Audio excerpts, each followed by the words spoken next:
Today on Detroit Muscle, it's the start of a brand new project. The guys go on the hunt for their next big build and do some detective work to uncover the ideal candidate.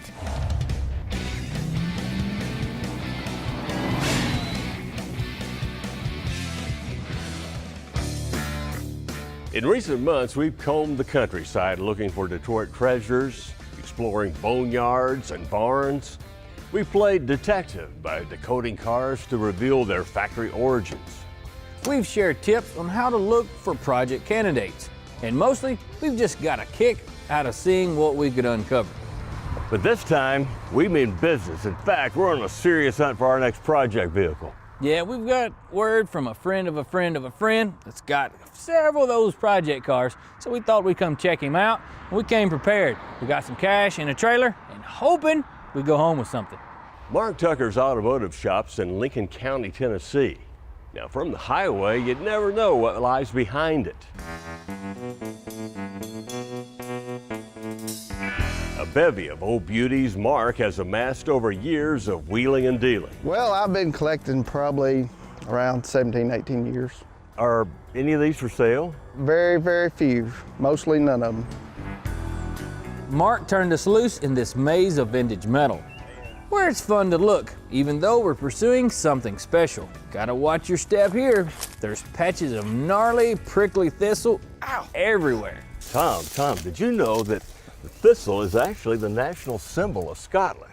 In fact, according to a Scottish legend, some warriors were saved one night when their invaders, barefoot of course, stepped on thistle and, oh well. Look at this. 57 Dodges were a symbol of what Chrysler once called the forward look. Kinda looks like it's moving, even though it's been parked here for years. In the Spanish language, caliente means hot. This four-door sedan is, well, lukewarm at best. Chevelle two-door wagons are pretty rare, and I bet Mark would even throw in the dice if we were game for another grocery getter.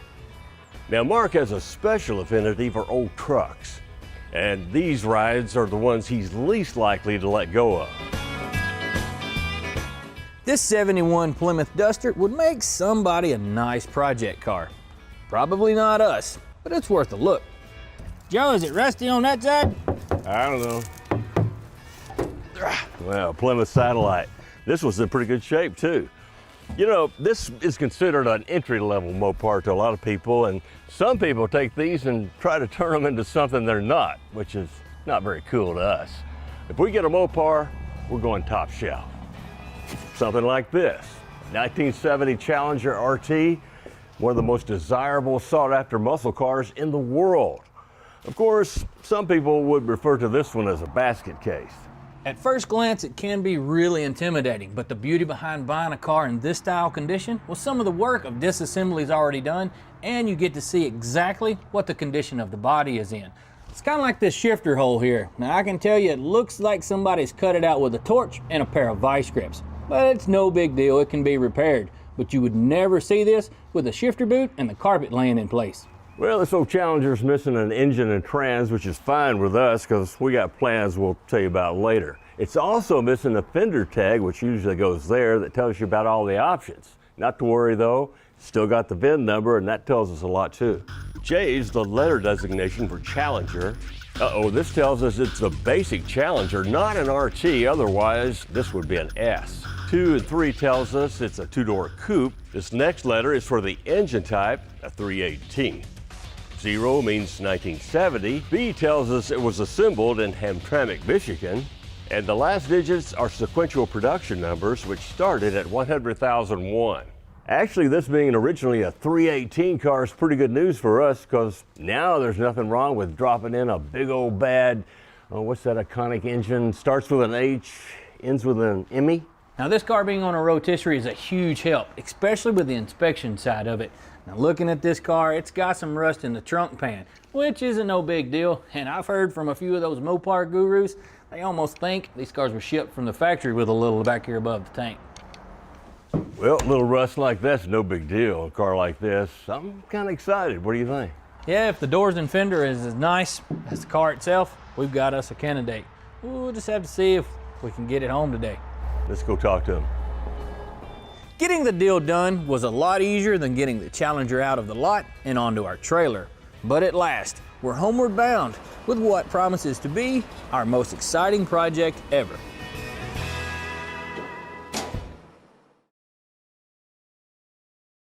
Well, we made it back to the shop in one piece with our newly acquired 70 Challenger. Of course, it's in several pieces, and happy to say that the fenders and doors, like the rest of the body we showed you, are in great condition considering, well, they're almost 45 years old. Case in point, no rust at the bottom of this door, especially in the corner where you often find it in cars this old. And looks like original paint, too.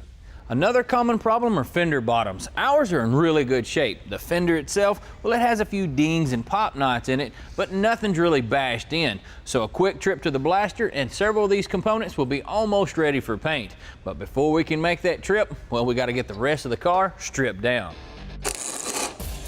We'll start with the easy stuff, all the pieces that aren't attached and the accessible bits like the hood hinges. Everything we're removing is going to be gently laid out and accounted for. Some of this won't be reused, but a lot of it will, and you don't want to accidentally destroy a piece that can't be bought, especially you resto guys.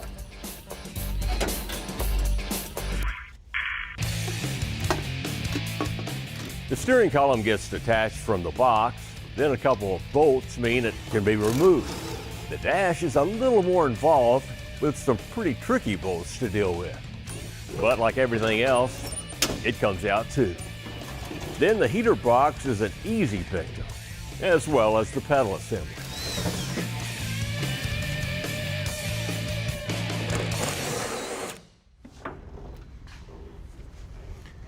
Well, our deck lid here won't be making a trip to the blaster. The reason behind that is, well, it's a brand new part. So all we have to do is sand all this dust off, throw in a couple coats of primer, and then it'd probably be ready for a coat or two of paint.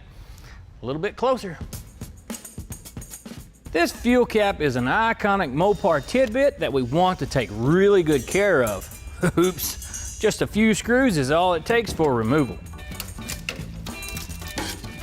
Good deal, saved it. We are trying to label and organize most of the things we're going to reuse, like these headliner bows. The middle ones don't matter much, but the front and rear, due to the shape of the roof, got to go back the way they came.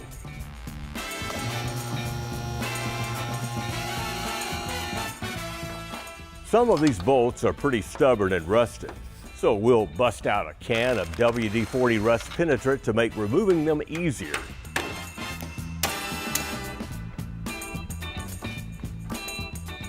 We'll use a jack to hold up the K-member, and 4 bolts is all it takes to drop it out of the car. Well, we got our control arms disconnected, the 4 bolts that hold the K-member out, and we went ahead and released all the pressure off the torsion bars. Now, oftentimes I've seen guys cut these out because they can be such a pickle to get out, but we're not going to do that today. That's right. Theory is, if we push those torsion bars forward enough, the K-member and everything attached to it comes out. And to make that happen, my favorite tool, here you go. Why are you handing it to me if it's your favorite tool?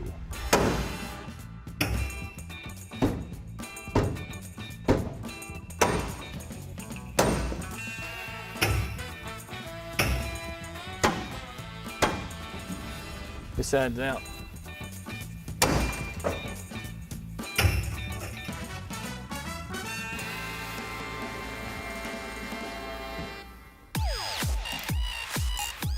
Now we can move on to the rear suspension. This leaf spring setup is a pretty familiar configuration for muscle cars. We'll unbolt the shackles on the back of them and knock them apart with a hammer.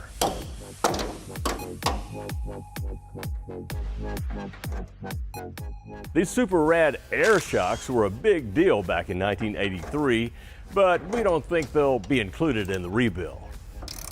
Then the front perch can be removed with 4 bolts, and the rear end is now detached from our Mopar.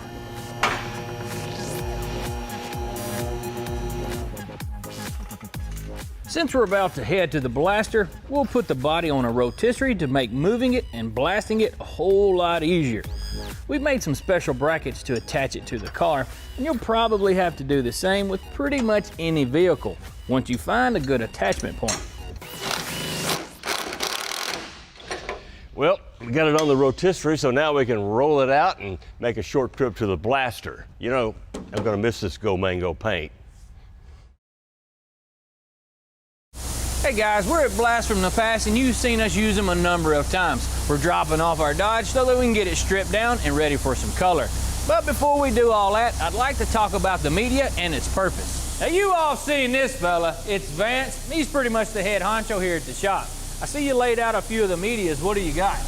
We've got some walnut shell, we've got some black beauty, and crushed glass. Crushed glass. These right here, the brown is the walnut shells. We use it on very light stuff like Corvettes, anything wood chairs, anything that needs something that's, you know, soft and delicate. Now this stuff is cold slag, or what's referred to as black beauty, right? Right, exactly. So what do you guys use that for? We use it on our rough material such as thick metal and stuff that we just want to rip the rust and paint off of right quick. Now these other two are crushed glass. One's a number 4 and one's a number 3. And what the number refers to is how finely they're ground. Well, I guess we better get out of your way and let you get back to business, and I can find something to do. Yeah, we got to get that thing finished. All right, see you in a couple days. Later, Gator.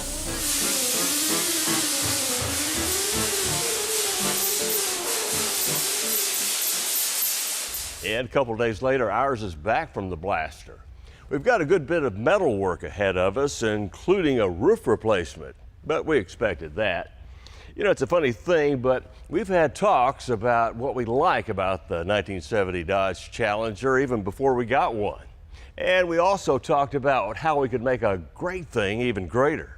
We like the unmistakable shaker hood option, and we like the fact that they were built to go fast, with engine options like the 440 and 426 Hemi. We also like the idea of a manual 4-on-the-floor trans with a pistol grip shifter, and the fact they came in such bright, crazy colors. How could we improve from the original? How about taking that old school Hemi and slapping on some fuel injection, and then taking that cool pistol grip shifter and adding a couple gears with a 6-speed. We also want to upgrade the brakes and suspension of this ride by making it drive and ride like a modern performance car. And either way you're doing a ride like this, it's always a good idea to keep a clear picture of this thing in your mind or on paper. So here it is, thanks to this awesome rendering done by our friend Dale Swanson at Swanson Artworks, who does a lot of our pre-built art. The color's what the factory called Plum Crazy Purple in 1970. So we're proudly naming our project car Ultraviolet. He even gave us a personal slant on the classic RT stripes. So that's our game. Take the iconic parts of this car and ramp them up to the max. But don't worry, we're keeping the classic looks and styling that make this car one of the most revered rides of the muscle car era. Today on Detroit Muscle, our new Challenger project is about to flip its lid. We're taking the ratty, rusted roof off this old Mopar and replacing it with a pristine panel that's going to get rid of a huge amount of the holes on this thing.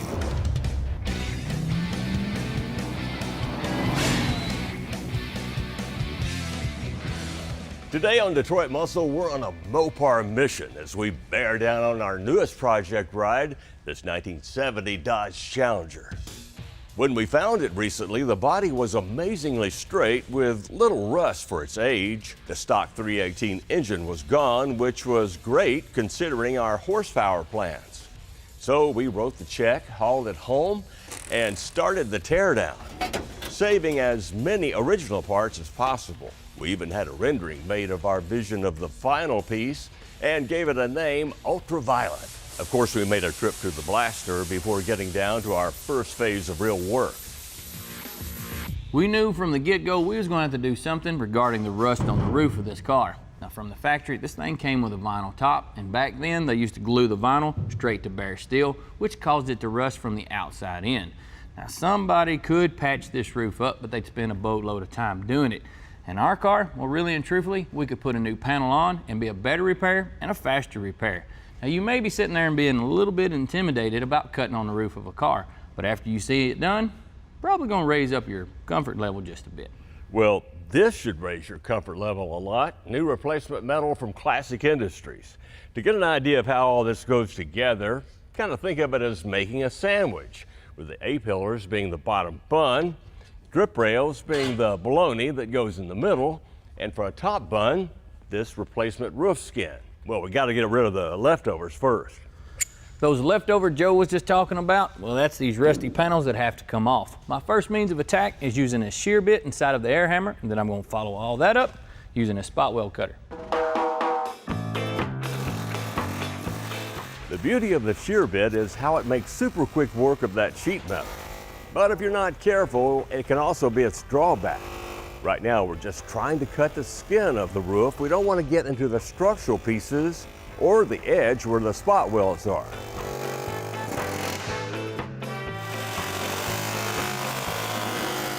Leaving a small strip still attached to the car with those spot welds, once I get all the way around the roof, the skin peels right off, kind of like an orange.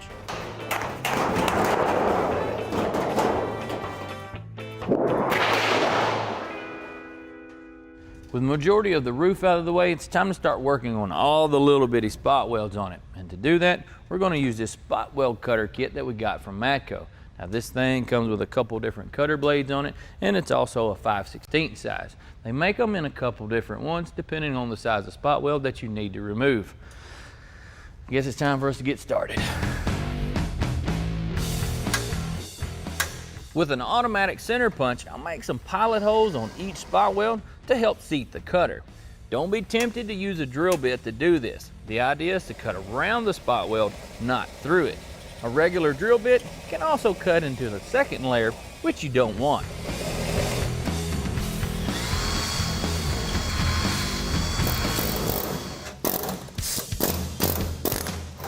With the chisel bit attached to our air hammer, we can now begin removing that metal that was held on by all those spot welds. Tommy is alternating between cutting spot welds and peeling off the metal with the air hammer.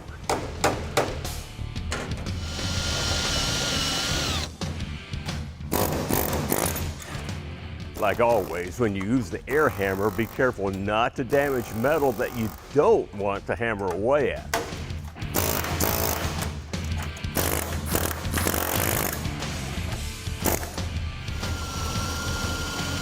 The channel around the rear window is similar to the drip rails and front window channel. Drill out the welds, grab an air hammer, and go to town. Well, after digging into this roof repair, well, we noticed that some of the inner structures got some rot in it, and we're going to have to make some repairs.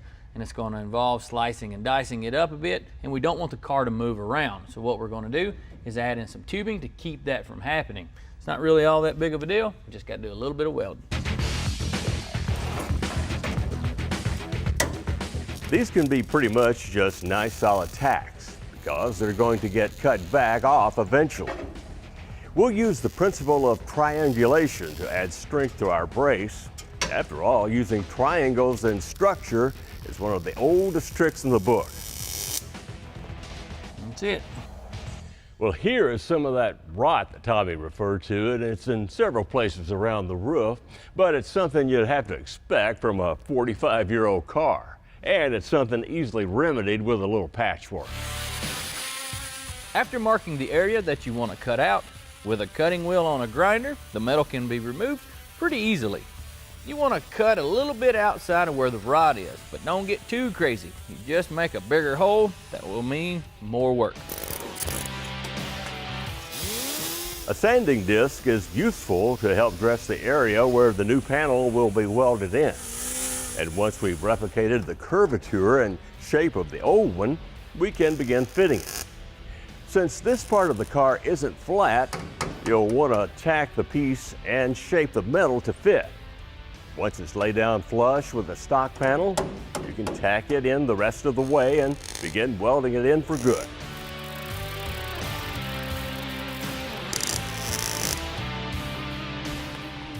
Maybe wondering why I cut this off here instead of leaving it one long piece. Well, I've got to replace this A-pillar and I don't want to be fighting it, so I just went ahead and sliced it and we'll fix it later.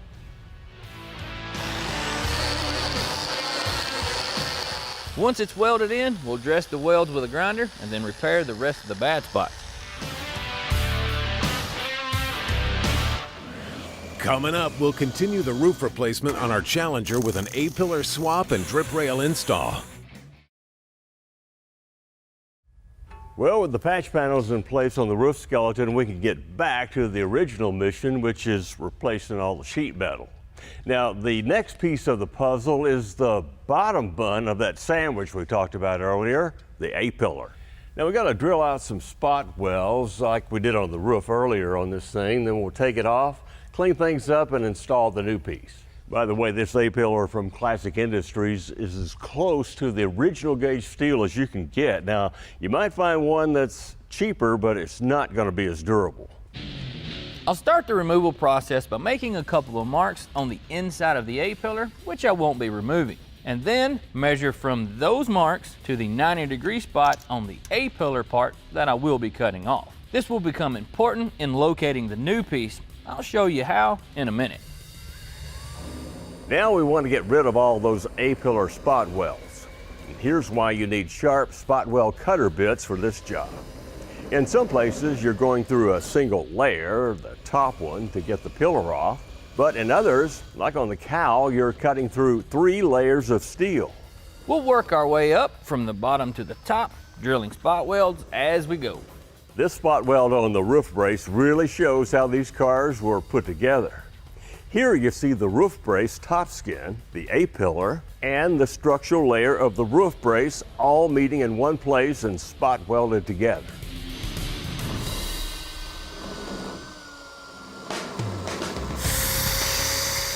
In case you were wondering why I'm slicing up this material, well, it's because there are panels buried under the other panels. So it's easier to cut and remove small pieces than trying to take it out as one big one. Anything that's left over, well, the air hammer can make pretty quick work of it. Come on, baby.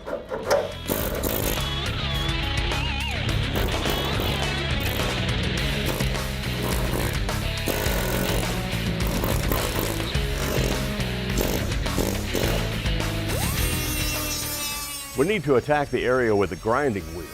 This will make a nice and smooth mating surface for the new outer A-pillar. Next, we need to lay down a coat of Loctite Extend Rust Preventive on all the bare metal. When it reacts with the rust and stops it, you'll know because it turns purple. With the rust treated, now we're ready to start fitting the A-pillar. Once I got it in place, I'm going to make a few marks so I can punch some holes in it for the plug welds. Then we'll be ready to weld this thing up and this calf will be roped.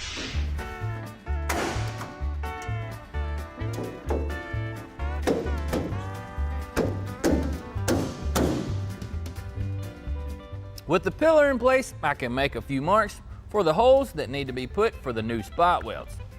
Then I'll grab our Matco metal punch and make some holes till them cows come home.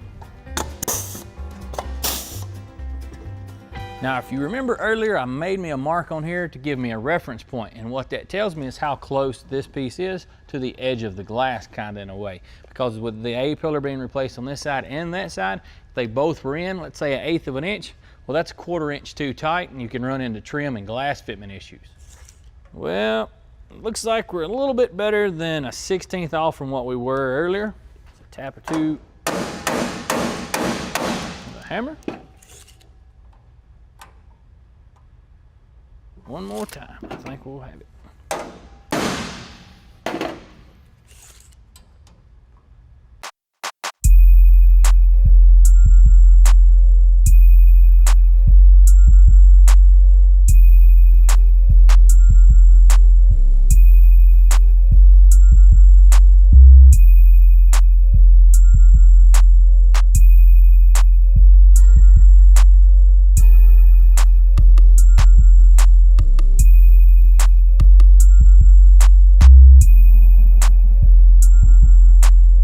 Nails are in place, a little bit of grinding will dress them up and flatten them down just like they need to be. Once all that's done, our new A-pillar is installed. Pretty excited about the whole deal. What do you guys think? Perfect.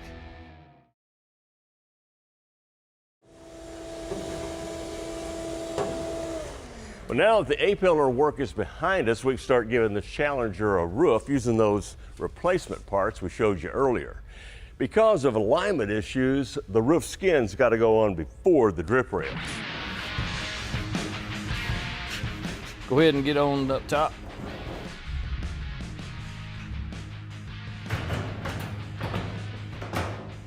That's pretty good. Just need a clamp.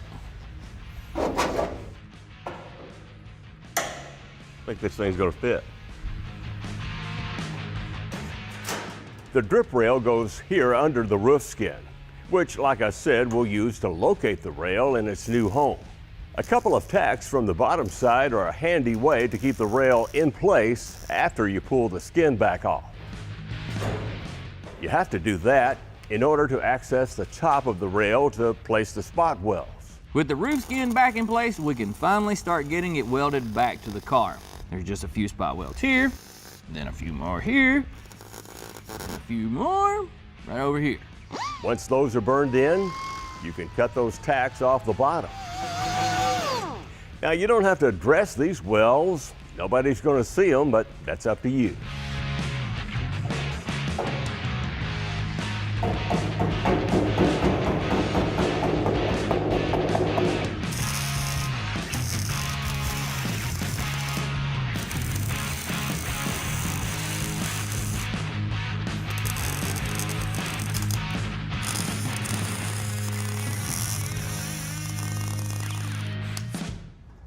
Well, we jumped one of the biggest hurdles as far as a sheet metal repair on our Challenger today. And really and truthfully, it didn't take all that much time considering the panel that we just replaced.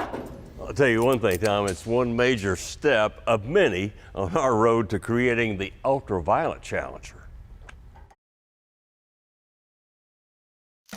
Today on Detroit Muscle, it's a major modification for our 1970 Dodge Challenger G machine that we call Ultraviolet. We're swapping out the factory K-member for an all-new, all-modern full frame that's going to make this Mopar handle like it's on rails.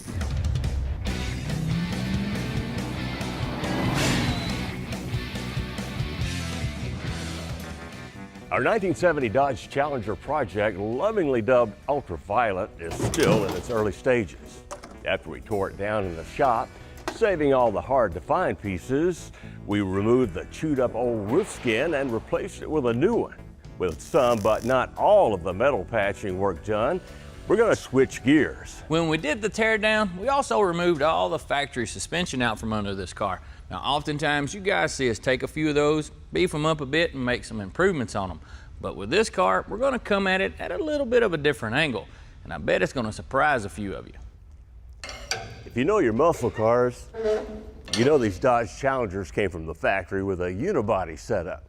They utilized a front subframe with torsion bars, and well, we could upgrade the suspension and keep the subframe if we wanted to go that route. But technology has come a long way in 45 years, so I think we ought to take advantage of it.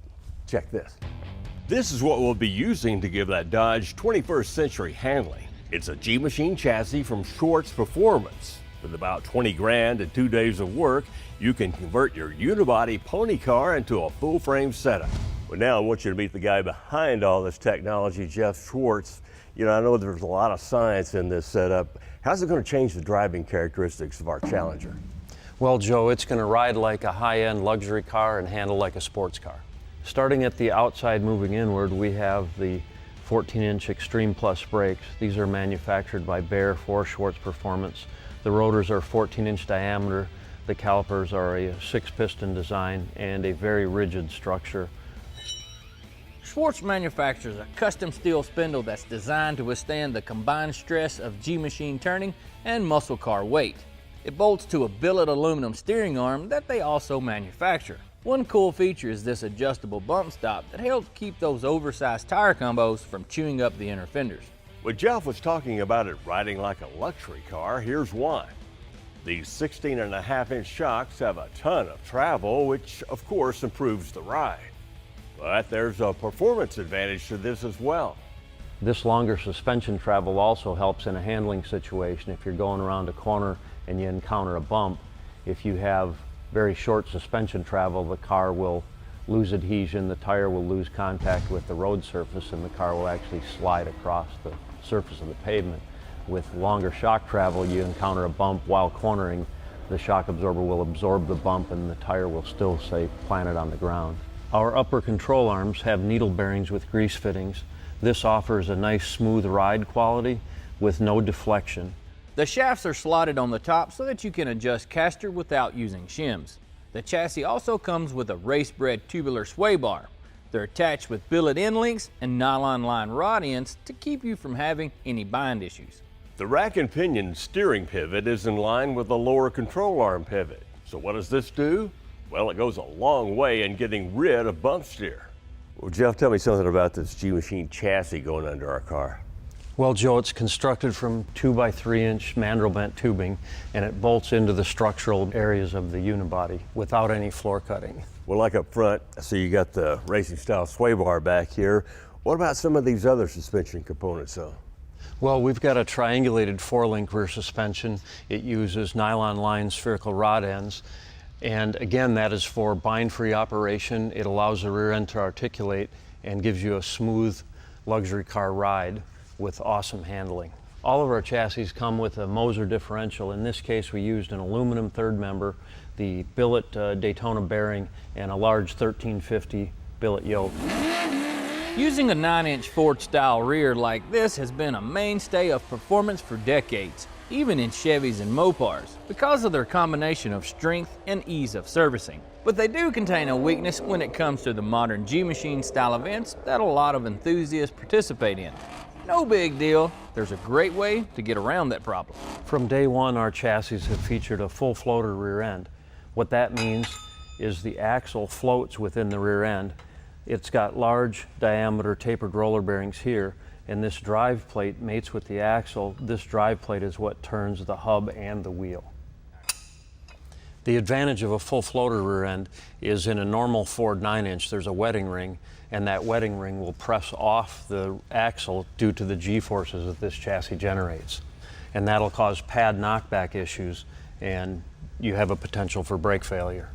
Okay, and you avoid that with this setup. Well, very interesting. It's a good design. Looks good on the stand, but it's not going to do us any good till we get the body in the air. Jeff says that one of the first questions people ask him is, how much weight will this full frame add to the car? It actually deducts weight from the car by getting rid of the heavy components such as leaf springs, cast iron steering gearbox, the Pitman arm, center link, etc. You actually reduce the weight of the car by about 50 to 75 pounds depending on the application.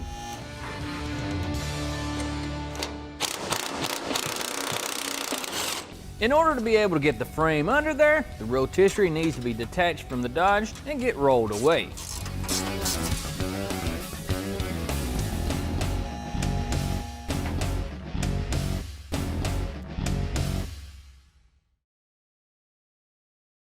Here you go. Now we're going to have to go ahead and modify some of the front frame rails here just a bit to get the chassis to fit. Now we're not going to have to cut into the floor pans, which that's a pretty good little deal.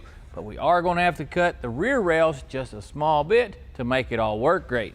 And after he gets all marked up here, the sparks are going to fly. Since our chassis rail is going to fit in the same location as the original rail and our front rail will bolt into the core support, we're going to have to remove this rail, and we'll be cutting along this line up around the shock tower and then down along the back here. By eliminating the shock tower and with our rack and pinion steering, you'll have lots of room for headers and large engines. Since the whole front half of the frame is going to get chopped out, we're going to tack in some braces to keep the integrity of the inner fenders and radiator support. We're also going to remove that shiny new chassis so that we don't damage it with sparks. Then we'll bust out the cutting tools and start making some room. Now this isn't just a little surface metal job. There's more to it than that. There are several layers of metal to deal with here, so you'll probably find yourself making several passes with a few different cutting tools. Reciprocating saw, plasma, cutting wheel, they might all make an appearance.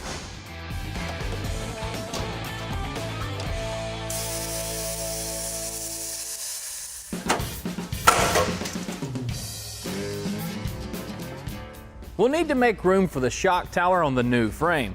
So with a template in its shape, we'll mark out the rest of the inner fender that has to be clearanced out. An electric grinder with a cutting wheel is a good choice here. to make a nice, clean cut.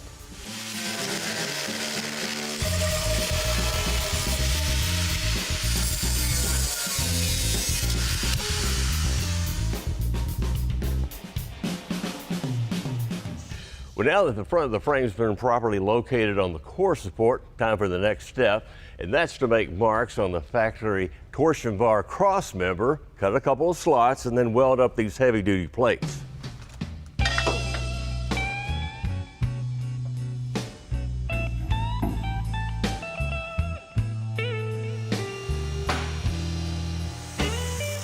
The cutting wheel is also a good choice for this surgery, since we want the cuts to uniformly butt up against the plates once they're installed. To get to the spots the wheel can't reach, we'll use a body saw. Then it's on to some of the brackets in the rear, which will interfere with the frame fitment. Drill out a couple spot welds, then get after it with an air hammer. A little grinding will clean up in preparation for the next step. And that would be making a small pie slice in the rear frame rail. With that piece taken out, the side of the rail can be moved outward to make room for the new one, which is coming in.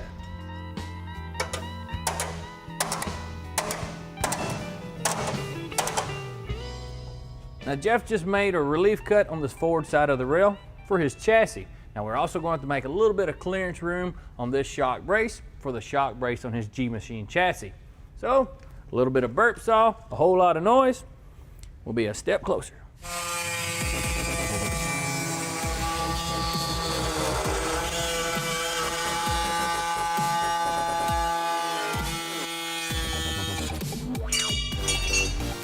Now remember, there are two of these that have to be removed on each side.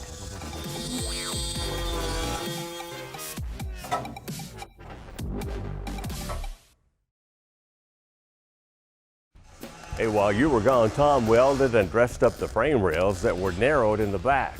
And he also capped off the front frame rails that were removed. Now, you don't want to leave those open. It looks bad, makes it weaker, and it's a nice trap for moisture and debris. Well, here are those plates we showed you earlier, loosely bolted up to the Schwartz Performance frame. They're going to slide up into place in those slots we cut out of the torsion bar cross member. And there are shims between the plates and frames that measure 15 thousandths. And the idea of that is to make fitment a lot easier once they're being installed.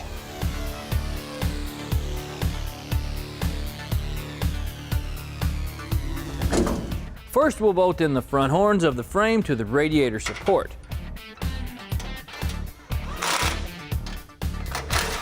Then we'll fasten the rear of the frame in some newly located holes on the existing frame rails. In the holes where the front of the leaf springs used to bolt up, a set of plates are bolted to the car, then welded to the mounting plates on the new frame. The same thing will take place on the torsion bar cross member, where we made those cuts earlier to make room for both a chassis and mounting plate. Then, to strengthen the car even further, we'll go ahead and stitch weld the entire cross member to the floor pans, which were originally only held in by spot welds. We're almost to the finish line of installing our chassis. The next step is installing this optional brace. You want to make sure to attach it to the firewall using a footing plate.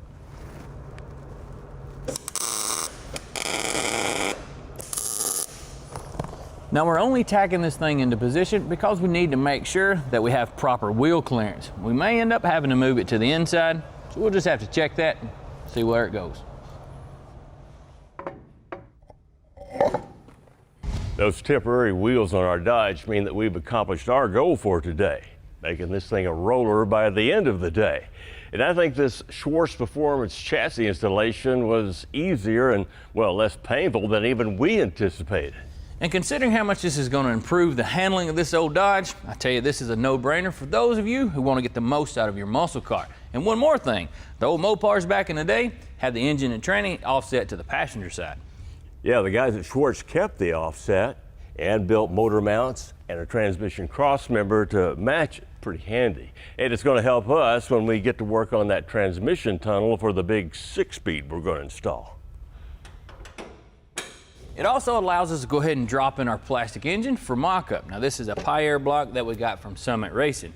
These things have a boatload of reasons why to use them. One of them, well, you can set it in and out of place by hand, and it could save you an engine because you don't want to fill one of those expensive ones full of grinding sparks. And that officially winds up our project for today. And Jeff, can't thank you enough for your help on this thing. No problem. I can't wait to see you guys driving this on the road. And remember, drive it like you stole it. Okay, we'll let you drive it too. Looks great, doesn't it? Yeah. Today on Detroit Muscle, it's a plan for the pan as our crew steamrolls through a trunk pan replacement for our 1970 Challenger Ultraviolet. We'll go super in depth so that you can address this common problem in your own garage.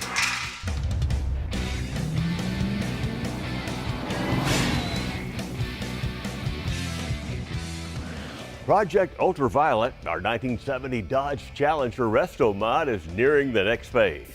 After replacing the roof and putting a high-end full chassis under it, we're ready to finish off the sheet metal work.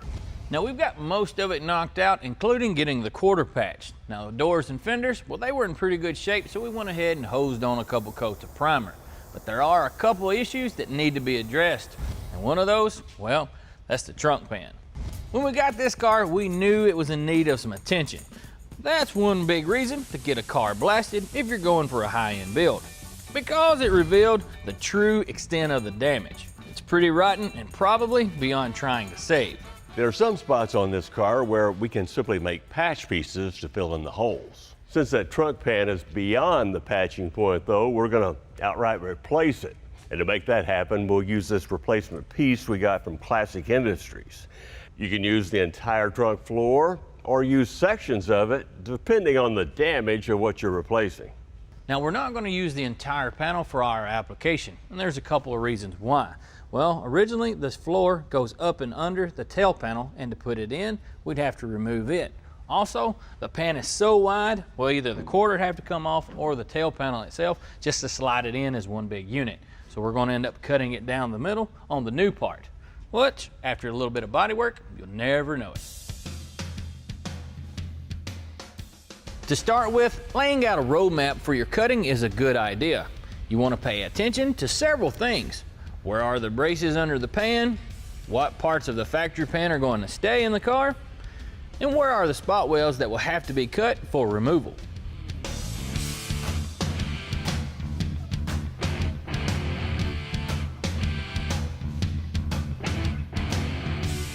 You know, Tommy, we could make a lot faster business of this if we use the plasma cutter instead of a saw, I guess. Yeah, but being slow and true is sometimes better, right? What? This is exactly the kind of thing that the body saw was made for. So if you've got one, it'll be super handy for a project like this. Be sure to cut shallow when you go over the top of the braces so you don't cut into them as well.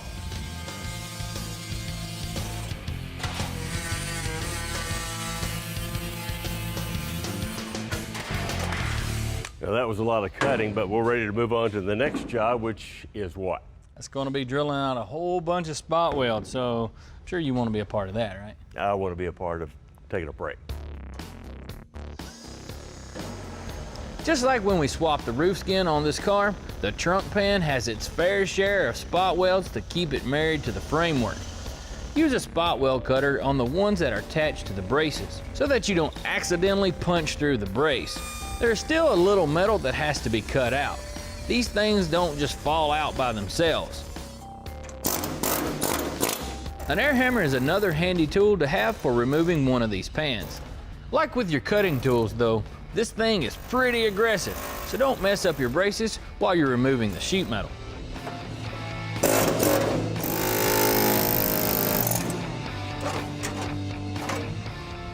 Well guys, we've been making some pretty good progress here in the trunk, but we still got a ways to go. I'm gonna have to take the body saw and rip right across through here to get this big chunk out of the way, and then follow up with some more spot weld drilling to get this piece off the tub. We're swapping out the spot weld cutter for a 3/8 drill bit so that we can make a pilot hole for the body saw.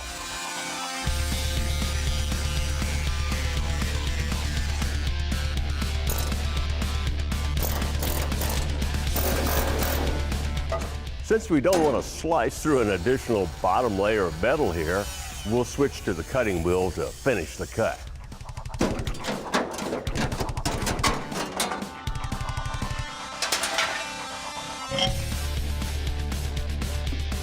Inside the tub, a 1/4-inch Ken-Cut drill bit will make some good pilot holes to drill out these spot welds.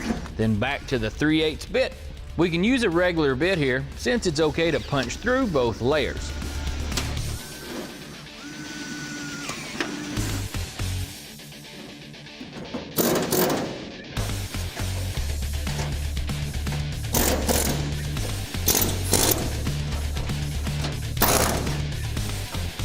With all that stuff out of the way, well, it's time to do some grinding here on the spot welds and some hammer dolly work to straighten this stuff out.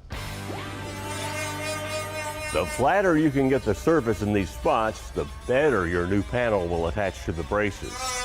A uniform surface allows the new metal to lay down correctly when it's time to plug weld the pieces in. In addition, a little hammer and dolly work will straighten the edges back out. Then they get grinded too. Still ahead, get in your Zen zone because we'll show you how patient trimming can give your trunk pan a perfect fit. We'll even include a secret technique for butting the edges. We're getting really close to installing our replacement trunk floor, but before we do, check out the rust inside those rails back here. Now, we're going to be covering them up real soon, so this is our only chance to take care of that rust. Well, we got it. And that's what this Loctite Extend Rust treatment is all about. This is a little bit of insurance, and this is the time to use it since that metal will never see the light of day again. At this point, the majority of the factory metal that needed to go is out of here, so we're about ready for that replacement piece from Classic Industries. How do we get going on that now? Well, first of all, like Joe mentioned, since we left a portion of it, I've got to do a little bit of measuring to see exactly where I need to cut that new panel. Our first point of measurement is going to be here at the bottom of this little stamping to where we sliced it. You want to make sure to measure it in 2 different spots so that both of them are square. That's 1.5 inches. Also on the new piece, we want to come back and cut it a little bit high on the top of this little stamping ridge so that we can come back and file fit it, if you will, so that'll give us a little extra metal to work with. Now we got to transfer all that information to our new panel, and it's pretty much straightforward. 1.5 inches here and 1.5 inches here. Now I'll place some nice little dots around the perimeter where we want to start making our cut. Then some masking tape will give me an easy to see edge to cut up against. And then that good old body saw. It's seeing some action today for sure.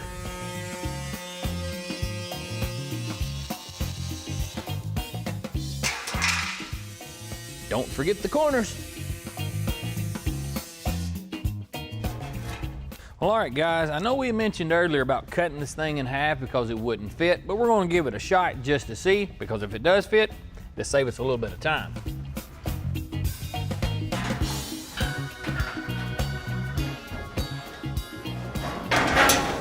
Whoop, getting closer.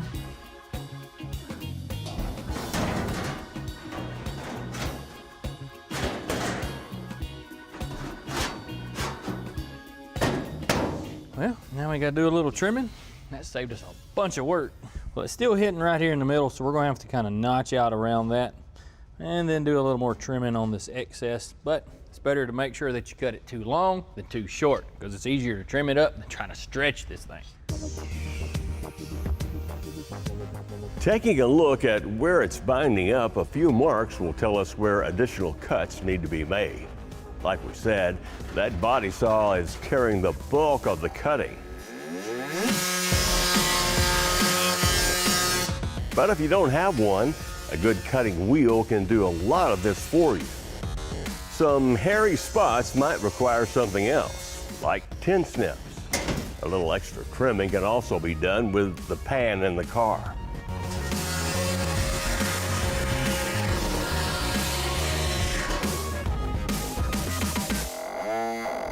Now, oftentimes whenever you get new sheet metal, it's very close but not dead on.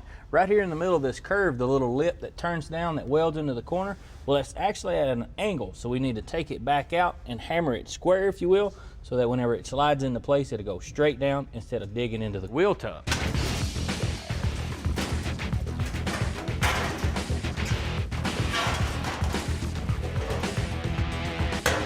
A dolly on the backside will help keep the edges straight and also makes the process go a little faster since you can put pressure on it from the backside as well.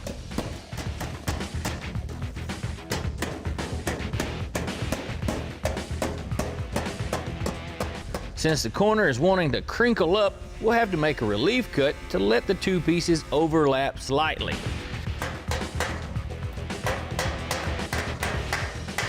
And back in the car again.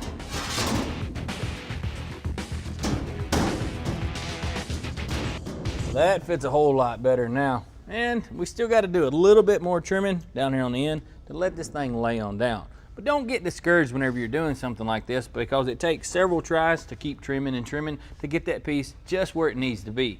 Now, if you just took it and threw it in the hole and nailed it in place, as they say, well, there ain't enough seam sealer and undercoating to make this thing look like much from the top or the bottom side.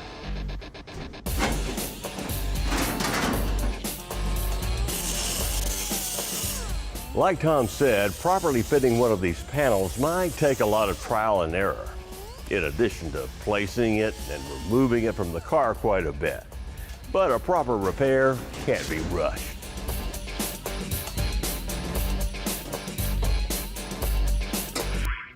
Stick around for the proper placement procedure for those plug welds that'll hold in the new pan. Well, we are back to finish up the trunk floor transplant on our Dodge Challenger. Those clamps we added underneath got the replacement piece all located properly.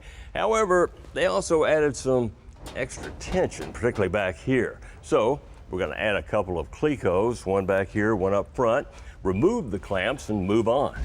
Using an 1/8" bit, we'll punch through the top and bottom layer to put in the Clecos. These things are a staple of panel replacement, allowing you to attach panels to the car, but leaving the option to move them around if need be. Oh, and watch those clamps when they come off. I got a tip I want to show you that I use for fitting these panels nice and tight. What I do is, using an air saw, is I'll actually slice into here and then run uphill just a bit and then all the way across. And what that does is that allows me to cut through both pieces, giving me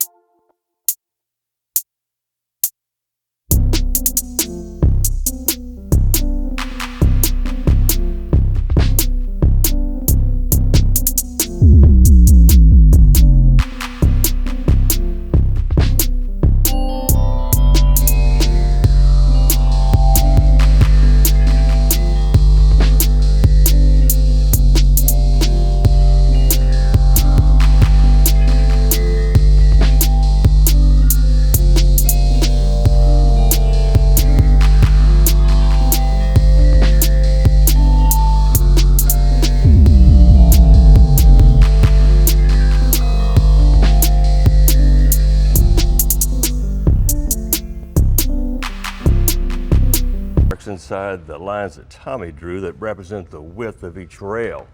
We know that each lip on each rail measures 3/4 of an inch. So if we get right in the middle of that mark, we'll be on the money. I'm going to start with an 1/8" pilot hole, followed by a 3/8 bit, large enough to do some plug welding and get this thing in place.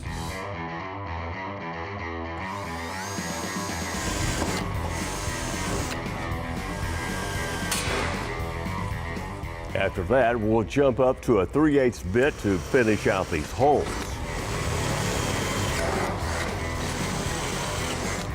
The ones along the edge are easier to deal with. We'll bust out our hole punch and let it do its thing. Well, all right, guys, we're to the point we can start melting some wire. I'm going to tack weld it on this side and work it all the way across. Remember, this is tacking, not welding, in case you have to move it around some more. This gap between the two panels is what you're looking for. This one back here, well, it's too tight. So you just simply take that body saw, run back through it, and it'll open it up and give you the perfect amount of gap for your weld.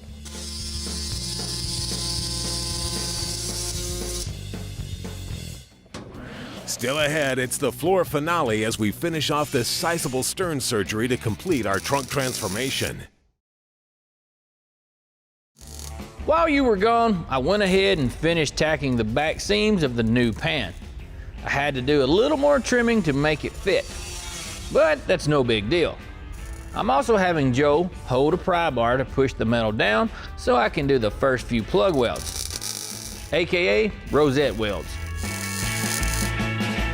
Well, all right guys, we got our panel tacked into position and we're ready to start doing the rosette welds. Now, sometimes those things can be a little bit tricky, so you need to spend some time and get your welder dialed in just right. And also a tip for you is make sure both the panels are sandwiched as tight as possible, and that'll help a bunch. Oh, I'm sure enjoying myself holding that pry bar, but it's pretty important to keep the pan held down against the surface of the brace for a good weld. There's a lot of these rosette welds that have to be done to get the pan attached. Good thing Tom fits so well into tight spaces, right? Well, all right guys, we got all the rosette welds done. Now we just need to finish welding right here across the tail pan where we made our incision. Then after that, we'll have to do a little bit of grinding, but it's gonna look like $1,000,000 when we're all done.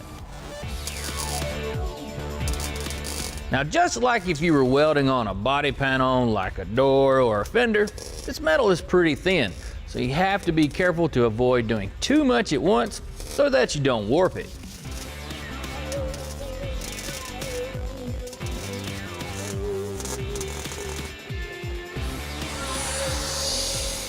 I'll break out the big electric grinder to dress everything up real pretty. That includes both the rear seam and the rosette weld. Once it's done, you can see the huge difference that putting in a new pan has made. And we didn't even have to body work it since it went in pretty well. Well, all right guys, we're pretty much done. All we really need to do is spray on some primer, but we'll do that whenever we prime the entire car. And this repair turned out really nice. And after all, that's what you want to see. A good repair is almost invisible. Today on Detroit Muscle, it's the return of our purple pavement pounder, Project Ultraviolet. This 1970 Challenger is getting its new power plant built with an all-aluminum old-school Hemi. Plus, we slip in a 6-speed and do a budget valve cover refurb.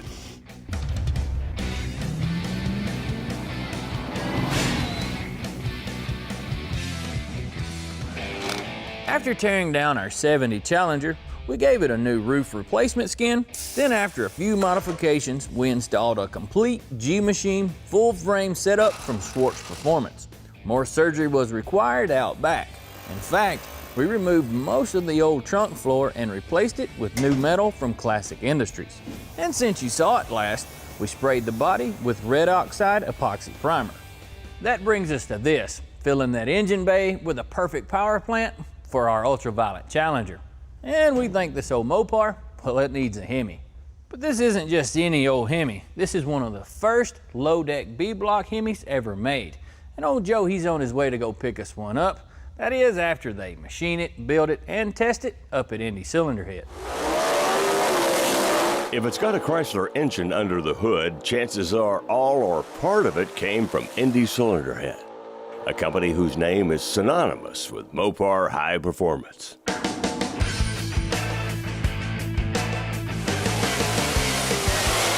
They've been in business here since the early 1970s. The company found its true calling years later, all thanks to an underserved bunch of Dodge and Plymouth guys. We got to making parts and filling the void of where Chrysler kind of left off, and it just took off from there. Their first head developed for the Chrysler 440 was an overnight success, but Russ Flegel knew that satisfying Hemi hunger would soon follow. In the Chrysler person's mind, all of them wanted to have a Hemi. It's just at that point in time, they couldn't afford it, and there wasn't parts out there to buy. Today, I sell as much Hemi stuff as I do 440. Nowadays, Indy can build them from mile to wild. No matter what the power goal is, though, all of their crate engines begin life here.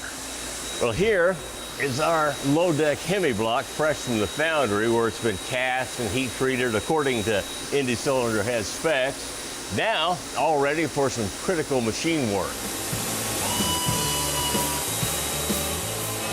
The first machining process on the front and back of the block is the most critical.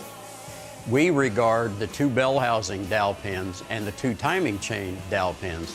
That's what we locate everything from. Everything comes from those 4 dowel pins. Now to finish it, we locate these 2-inch thick plates on either end of the block, bolt them to it, off of the dowel pins, and then we shoot the main line and we shoot the cam tunnel. For years, B blocks have been used for 383 and 400 cubic inch Mopars. Adapting one for the Hemi is a big breakthrough. This block being made on the B block format, low deck, it allows more clearance. It gives you another 1/2 inch of clearance where there is no clearance. It makes putting headers on, getting valve covers off, getting spark plugs out of it. It just makes the whole thing a whole lot easier. Here's a nice touch. Torque specs stamped right here on the deck. In the meantime, this machine is busy CNCing our aluminum cylinder heads. They're basically better flowing stock replacements that perfectly match our street performance goal. Skilled human hands are still needed to cut the valve seats in the heads, to produce the private label rocker arms, and to assemble the valves and springs. Meanwhile, here's our low deck Hemi bottom end already put together. The cam from Comp's already been degreed in. In fact, they're ready to finish it. But before they do, let's talk to Kenny Lazzari about what they put inside this thing already. We're going to use an Eagle 4340 steel crank, and then we're going to use an Eagle H-beam rod. This is a diamond piston, 10.3 to 1. This is a conventional tall deck Hemi piston, same cubic inches. You can see how much shorter the low deck Hemi is, and it also saves 300 grams. Kenny's installing a new Milodon low-profile oil pan on our Hemi. It's got a windage tray, trapdoor, and baffles. On this particular engine, we're not going for all-out horsepower. We want something that makes good torque. We want it to be a good engine that's going to live for a long time, do good RPM, good horsepower. Underneath those twin fast throttle bodies is one of Indy's Modman intakes, which required a new design to work with our B block. It's a very versatile manifold, but in this particular case, we had to make one because the manifold had to be narrower than what the RB block was. Now we're ready to top off this good-looking engine with a pair of valve covers. This CNC machine is putting on some finishing touches.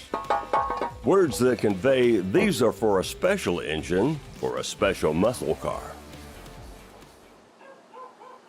Next morning, time to hear some elephant motor noise down at the dyno.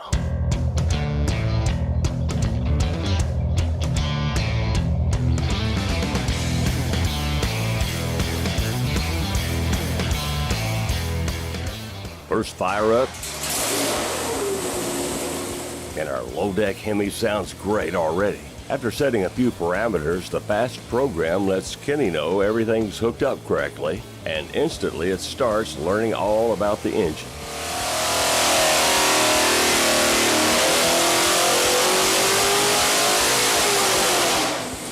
.558 horsepower at 6,300 RPM. 491 foot-pounds at 5,200.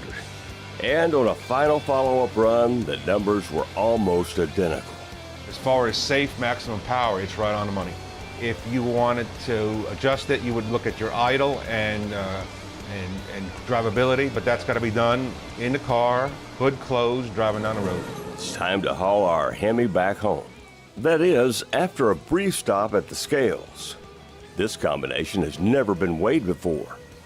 Look at that, only 491 pounds. That's 50 less than a small block Chevy. Oh, you're back out.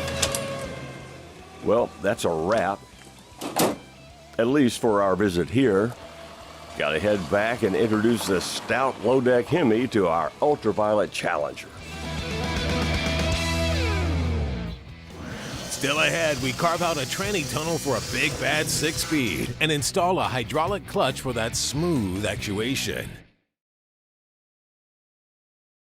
Well, we made it back with our new low-deck Hemi, and it looks good on this engine stand, but it's going to look a lot better in that Challenger, don't you think so, Tom? Yes, sir, I do believe so. Well, we wanted to make sure whatever transmission we dropped into that thing, well, it'd be strong enough to handle all that power. So we decided to go with a T56 Magnum from American Powertrain. Now, this thing's considerably stronger than your just run-of-the-mill, plain old T56. It can withstand 700 foot-pounds of torque. Another deal is when you shift into 5th and 6th, well, they're overdrive with a final ratio of 0.63 to 1. And with that aluminum case, she's nice and light. They also sent us this QuickTime bell housing. Now, this is the strongest steel bell housing on the market. Now, these things, well, you can use them for everyday use, or let's say you want to carry it to the track to ring it out. As for a shifter, well, we went with the White Lightning unit from American Powertrain. It has 60 different positions to it, so you can adjust it to whatever's comfortable for you. And then the cherry on the top will be this pistol grip. Now, I tell you what, you don't get much more Mopar than that right there. Our T56 is a little bit larger than most transmissions would be dropping into this Challenger. So first off, we're going to have to do some modifications to the tranny tunnel. Now, for mock-up purposes with our transmission, we don't want to hurt the Hemi, so we're relying on our plastic Pioneer block from Summit. Now, normally we just kind of whittle away at a transmission tunnel to just get that transmission to fit. But this one here, well, it's had some modifications done to it that need to be addressed. So we're just going to cut this entire thing out and start from fresh. I'll start with a pilot hole to get us going. Then it's our good old buddy, the body saw. I'll be removing this metal in sections. Since there's a brace right below this floor pan that the body saw blade isn't long enough to cut through.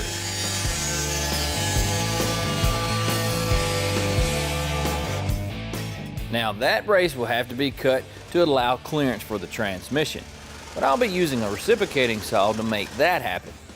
After the middle section is cut out, the leftover edges of the brace need to be cut at an angle to keep them from interfering with the trans. Now we'll do the first test fitment of our bell housing. If we can get it to fit, then the transmission itself should be fine. Looks like we need to go ahead and cut all the way up to the firewall.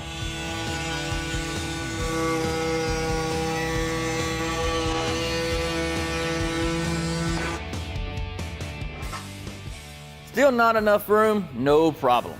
Trimming off these little ears and knocking some of the floor pan back will help make it work.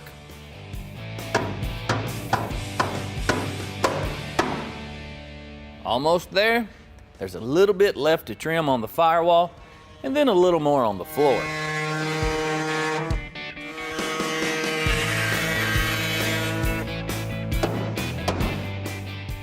Now I can bolt it in and it has enough room to wiggle. Well, we got our transmission in place, so that means we got a plenty big enough hole. We got just the right amount of clearance.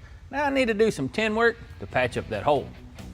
Up next, we'll demystify the world of hydraulic clutches, and then it's a low buck valve cover refurb. With the stock tunnel whittled out to fit our 6-speed, we grabbed some 18-gauge steel and tossed it into the slip roller to make a new one. Once it was formed to the proper shape, we burned it into place. Then we made a couple of small pieces to fill in the gaps. Now, onto the clutch.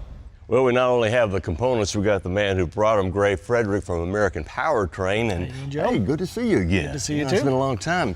It's a cool setup. Let's first talk about this atomic twin clutch setup. That looks pretty cool. American made, right? Yes. We're having a lot of really high-powered engines go in front of our transmissions. And we have the atomic twin, which is really unique. It actually hits one disc at a time.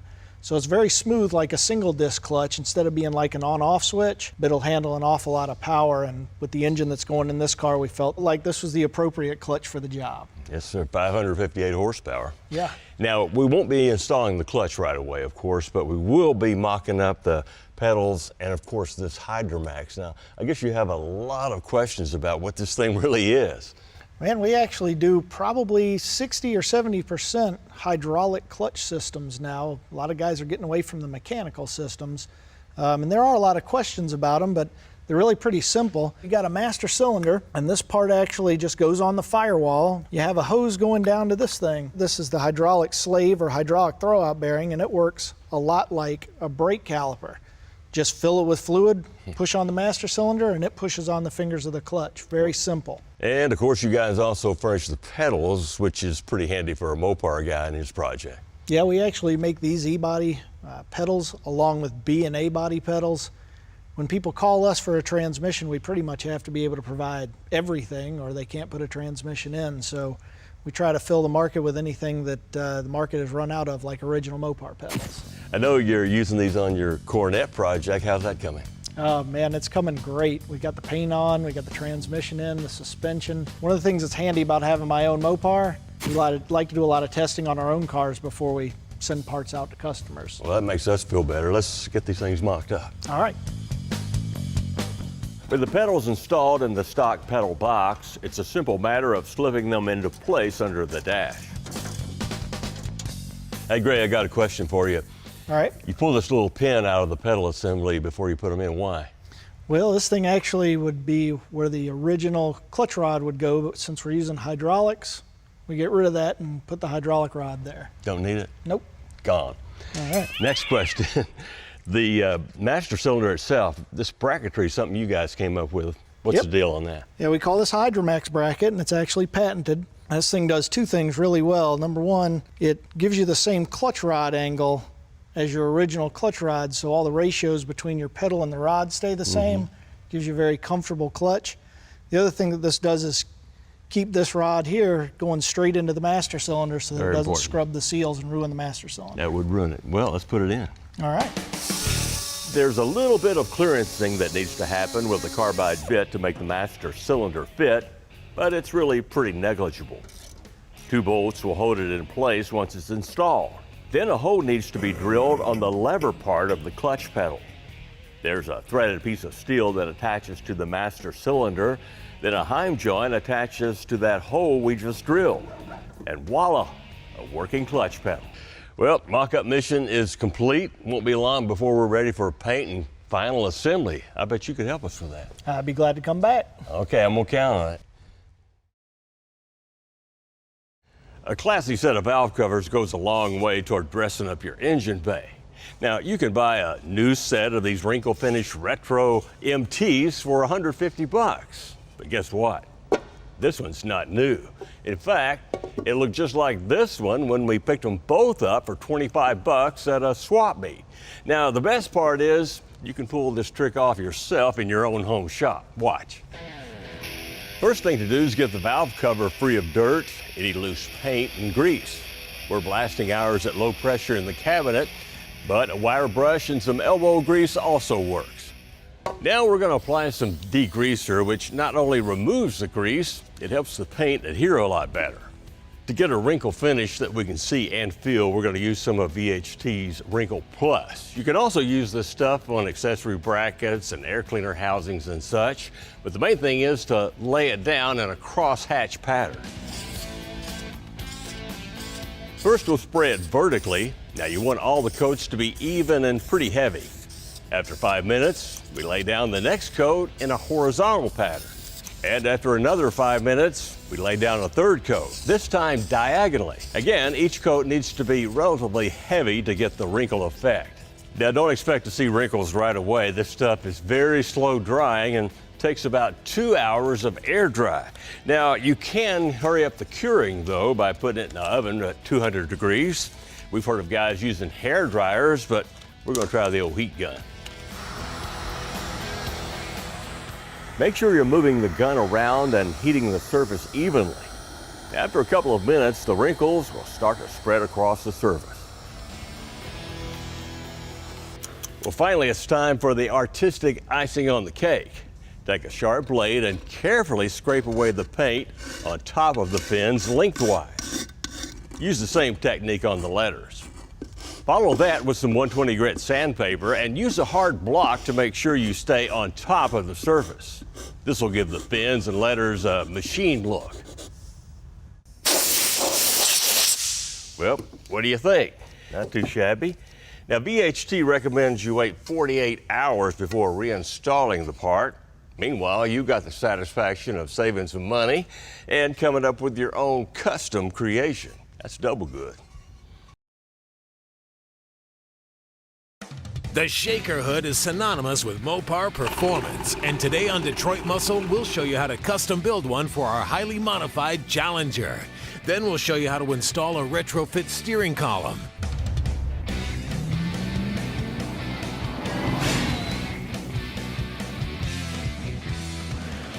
In the glory days of Detroit Muscle, hoods not only covered high-performance engines, they made a statement. A functional one when they scooped up cold air. This AMC had a massive ram air scoop mounted to its hood that was pretty efficient. And we assume the built-in tack was too. And this scrambler scoop? Well, never mind. How about this Roadrunner? A fairly plain hood till you flip the switch to reveal a mean air grabber with teeth. But by far the most iconic hood belonged to Cudas and Challengers that sported the functional and famous Shaker.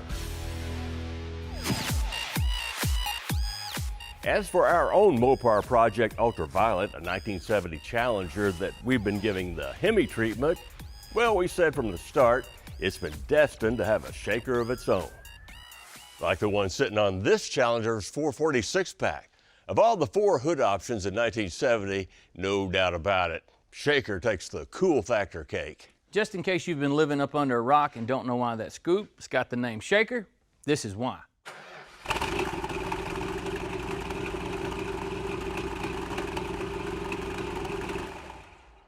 Now, since we want our Challenger hood to shake like that, and Shaker hood parts are kind of hard to find, we figured Ted Stevens would be the man to help out. We ought to be able to fill in the blanks on some of the missing parts here, and we'll have a little lesson on how this thing works. Man, I'm excited. Stevens Performance in Anderson, Alabama is an all Mopar restoration resource that deals in repop pieces as well as new old stock. If you need a piece for your Plymouth, Dodge, or Chrysler, they've got it. Because in addition to reman parts, they also operate the world's largest Mopar salvage yard, with 60 acres of cars to resource from. We've switched cars on you guys to this yet-to-be-restored Cuda. And this thing being a Hemi, well, it's a pretty close representation of what we're going to be doing on Ultraviolet. The Shaker hood was optional on the Challenger with the Hemi, standard on the Cuda with the Hemi. The flaps inside the Shaker scoop, which allow the cold air in, are operated by a cable that has a handle inside the passenger compartment.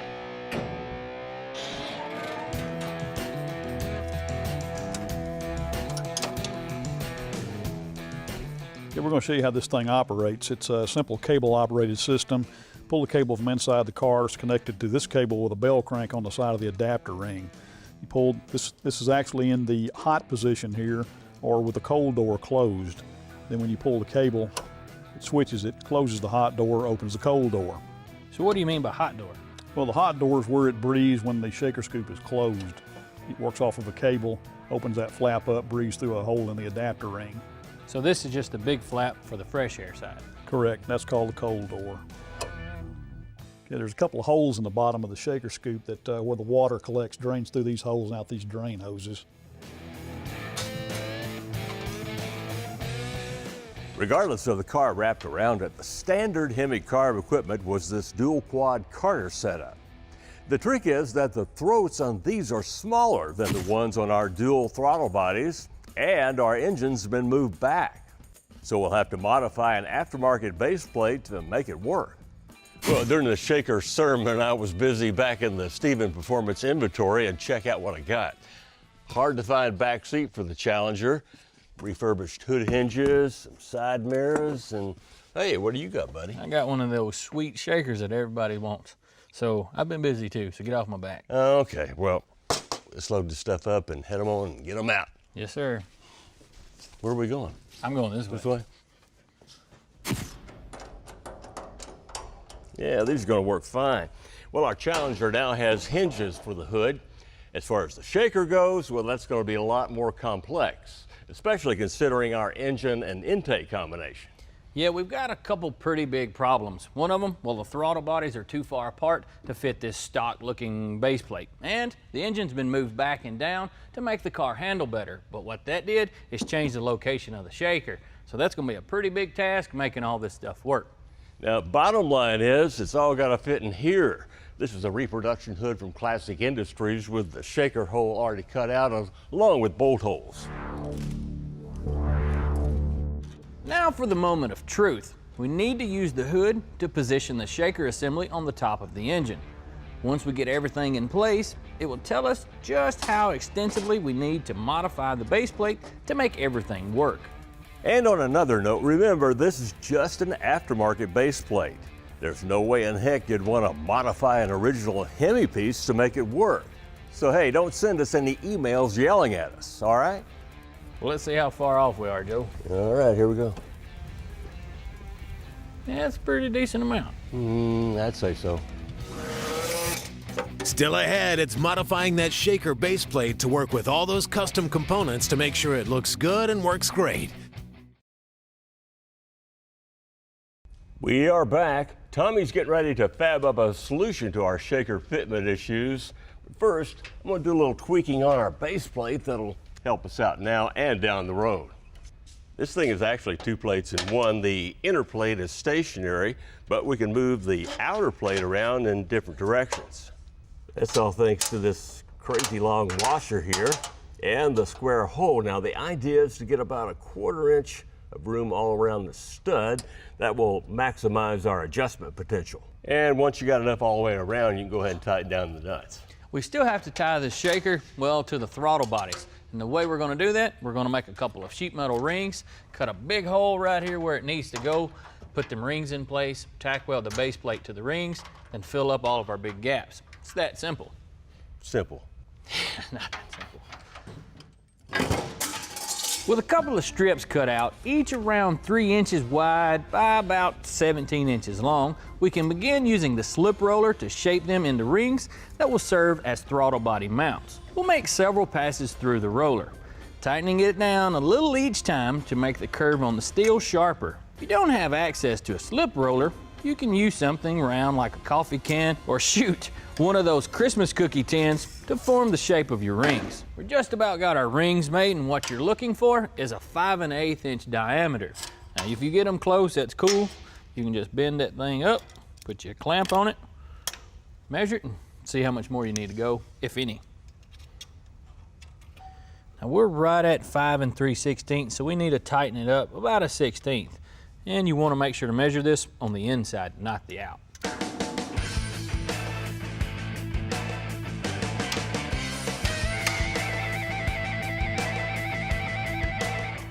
Yes, sir.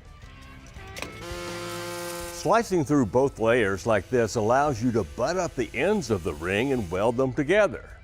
Be sure to clamp them together so your ring stays in proper shape while you weld.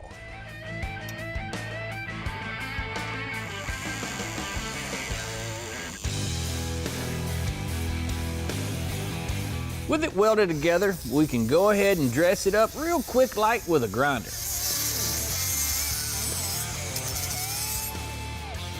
Get it lined back up? Yes, indeed. Let's trade. All right. Yeah, and if we take these and line them up over the throttle bodies and make marks, we'll know exactly where to cut.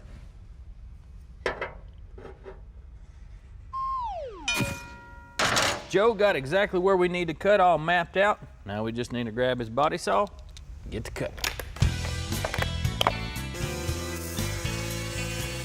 Now, cutting out a big chunk will be easier and faster in the long run.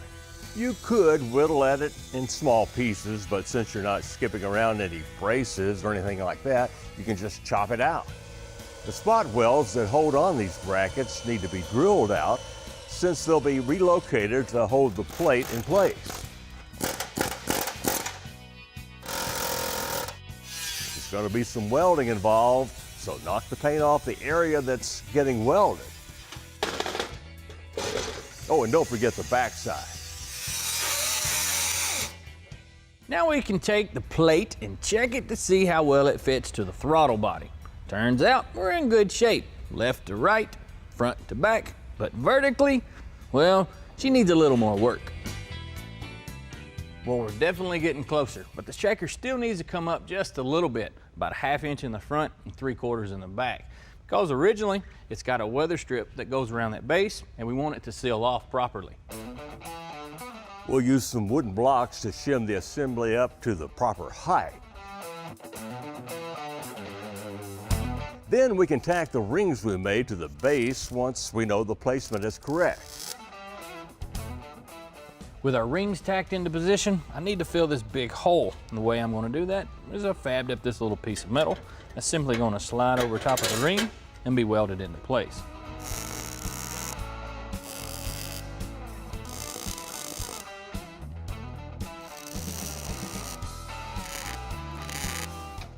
On the back side here, a couple of pieces will fill in the gaps that the big one didn't quite cover.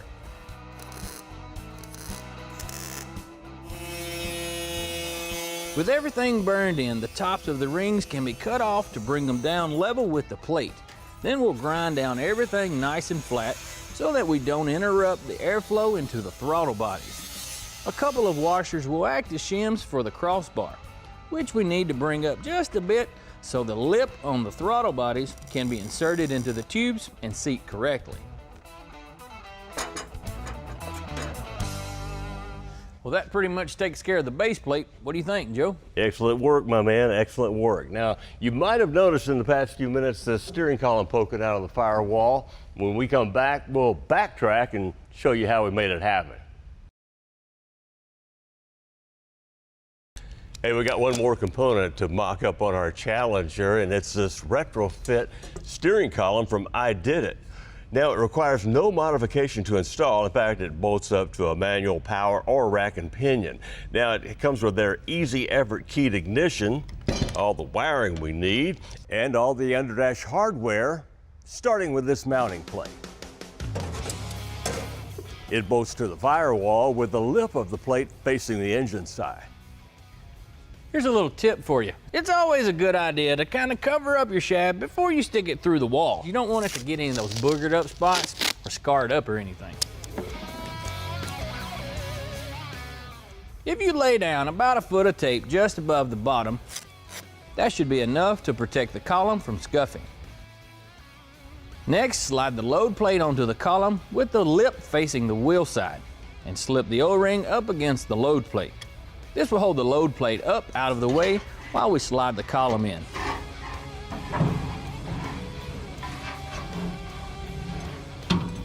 Then we can attach the column onto the dash using a couple of bolts and washers from the kit. After sliding the load plate down to the mounting plate on the firewall, we'll use a couple more bolts and washers to cinch it down.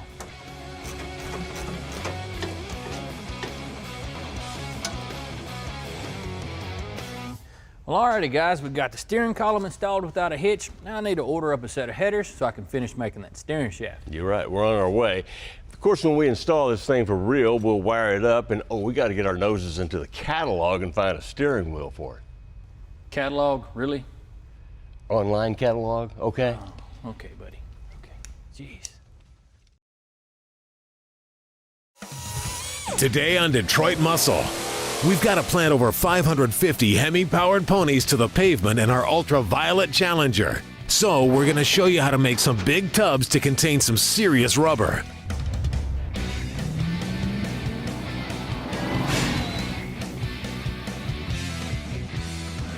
Hey guys, we're back on our 70 Challenger Hemi car, Project Ultraviolet. Now we're getting close to the end of the road as far as sheet metal fabrication, but there is one more task that we're going to do, and that is widen out those wheel tubs. The reason we got to do that, well, the tires that we're planning to put under this thing are considerably bigger than stock. Let me show you. Now these are a set of Nitto Invos, and with about 13 inches of rubber touching the ground, well, it should give us plenty of traction. And these are considered to be a high-performance tire, but they have been engineered to cut down on the road noise. And what that means, when you stretch this dude out on interstate, it's still going to be a nice, comfortable ride. In order to make them fit under the Dodge out back, we're going to have to fab up our own version of mini tubs. We'll start with these factory replacement inner wheel housings from Classic Industries and use them in conjunction with what's already under the car. The result will be Plenty of clearance for the new meats and a modification that looks fairly neat. So our plan is to cut out some of this original tub. We're going to slice it somewhere right through here and then come and slice it under here as well. That way when we install that new tub, we can slide it in closer to that inner rail, get us that clearance that we're looking for. Of course, that revolves around the size of the wheels, tires, and the offset of the wheels. Our Challenger wheels aren't in yet, but we can keep trucking because we already know their offset. Now, that term offset can be a little confusing at first, but here's something to clear the air a little bit.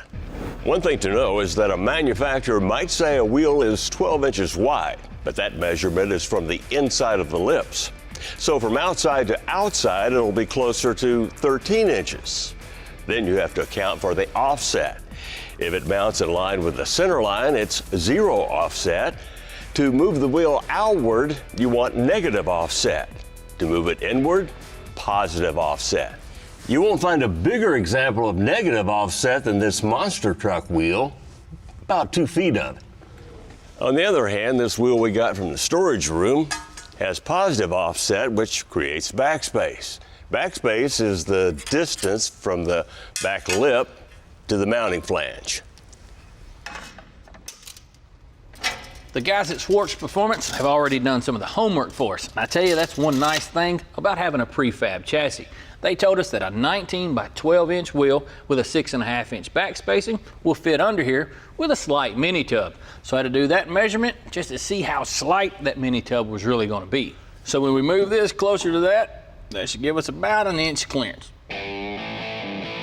Like we said, the plan here is to use as much metal as we can from both the stock tubs and the replacement tubs to widen the compartment out to the frame rail. The stock ones are spot welded in, so a few pilot holes will get us started on drilling those out.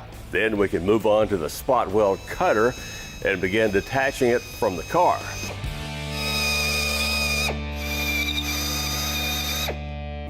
After that, an air hammer is the tool of choice for removing the metal.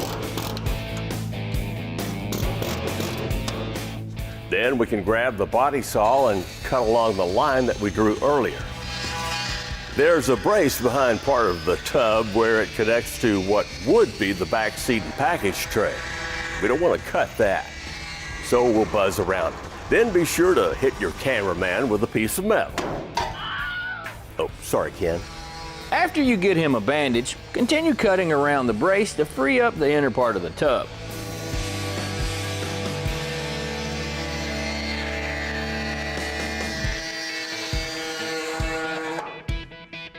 A cutting wheel can make a shallow enough cut to let you stay out of the brace.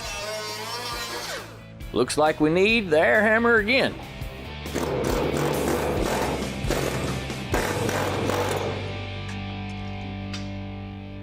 We're ready to start trimming on the lip to install that wider tub. We're going to move this in about 1.5 inches or so. Now we are going to have to cut into that sub rail just a bit, so we need to make sure that we come back and weld that trunk floor to the side of that rail, because you don't want to compromise any of the structure that this car's got built into it. This frame rail angles outward as it extends toward the rear, so the cut we're making won't follow the same line.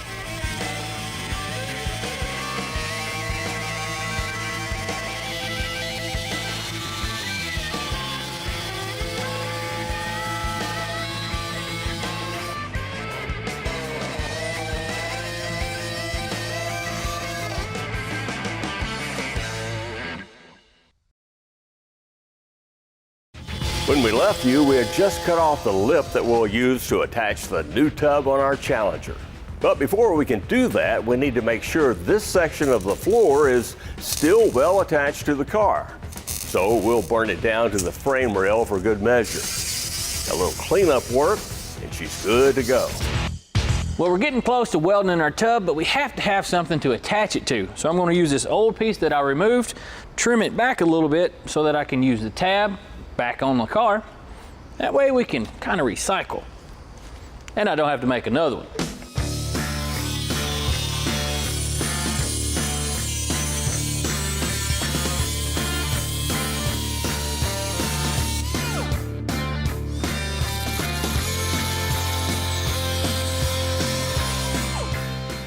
Well, I got both my pieces all ground down and dressed up. Went ahead and put on some welding paper to keep from burning up or melting any of those pretty parts. And what my plan is, lay this thing into here, use a welder, sew it back together. The nice thing about doing it this way, whenever I drill in a few holes into that tub, I can spot weld them back and it'll look very similar to stock.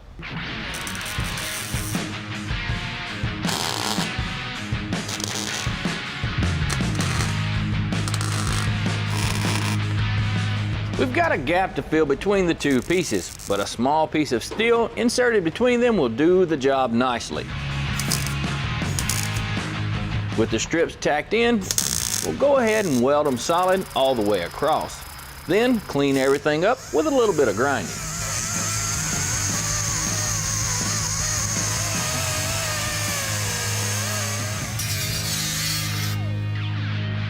All right, guys, it's time for some more spot weld drilling. So you're probably pretty excited. Well, maybe not so much. What we've got to do is remove this small bracket because it's in the way of that wheel tub, but you want to save it because you're going to have to reattach it, make sure those hinges work properly.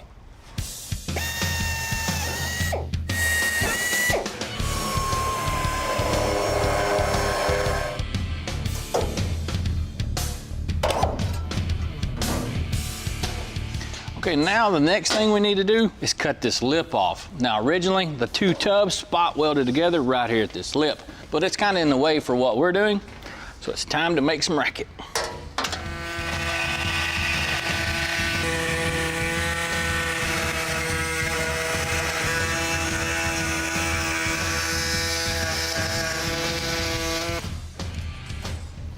Well, let's see how close we really are.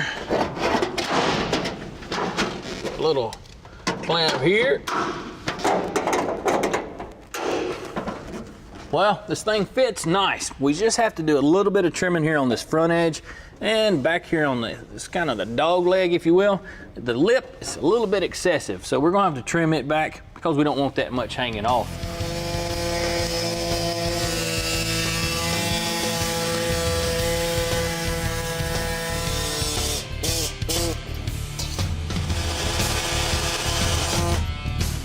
For the new spot welds that we'll be using to hold the tub on, a hole punch is super handy to get the piece ready for installation.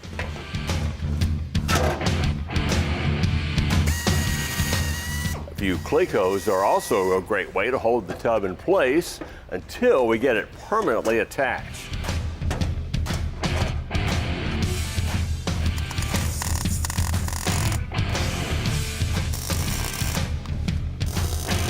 Oh, and be sure to use a body hammer to close that gap between the pieces.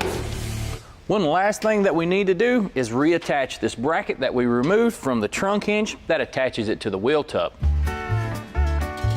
A few marks will show where the brace's footprint is on the top of the new tub. Then we'll knock off the paint in preparation for welding.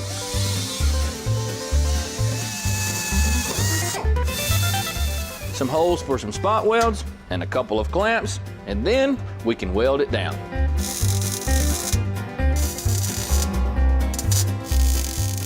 Side by side, well, you can see that our new tubs add just enough width to let the wheels work. Yet it will look a lot closer to factory than a set of fabricated ones.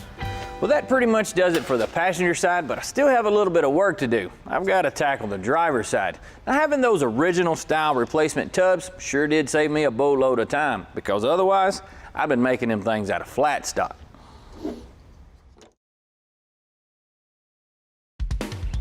Today on Detroit Muscle, it's time for Project Ultraviolet to live up to its name. Learn how one of the top painters in the nation lays out some Mopar graphics.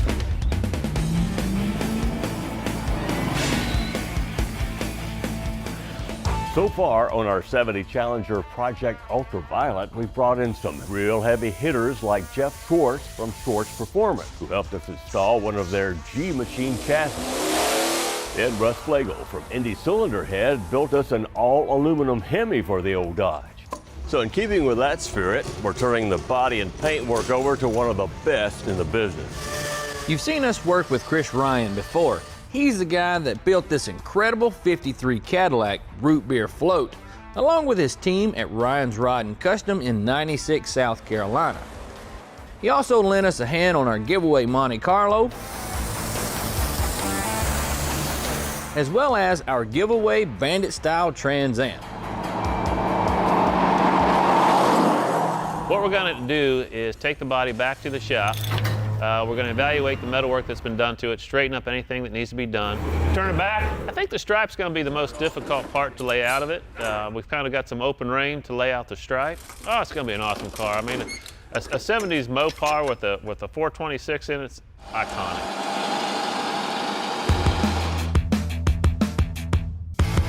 Welcome to South Carolina, home of Ryan's Rod and Custom. These guys work on everything from pre-war restorations to muscle cars and street rides. The team has been real busy getting the Challenger prep for the paint work that's soon to come. The metal work was pretty well done. We straightened it up a little bit, and any other imperfections, we coated it with 4 coats of poly primer and continued more block sanding. And block sanded and block sanded and block sanded. What we have here is a copy of the rendering. You can see the white graphics on the side of the car. So our first step of this process is to spray this whole section here with the white base. The paint scheme for this car was designed by Dale Swanson at Dale Swanson Artworks, and he really knocked it out of the park for us, incorporating classic Mopar styling cues with a custom touch. This is the mid coat. This really doesn't have a lot of pigment into it. It's just basically an inner coat clear that's carrying the pearl itself. This is what's going to give it the pop, the pizzazz on top of that white.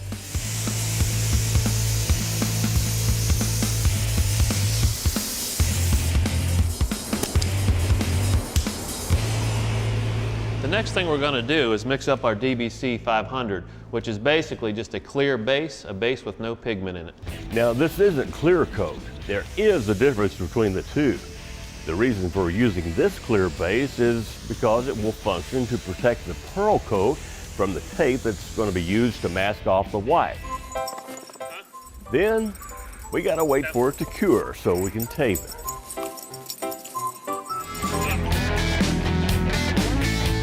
What we're going to do is set the hood on the car right now. It's important when you're painting pearls or metallics that you have the piece oriented as it would be sitting on the car. Now we're raising it up slightly just so we can get good coverage on the edge. We're getting ready to lay down the graphics on Project Ultraviolet. We're going to use this yellow tape here as more of a measuring device. As we lay it on the body line, it'll give us perfect 3/4 distance to lay up our actual stripe tape.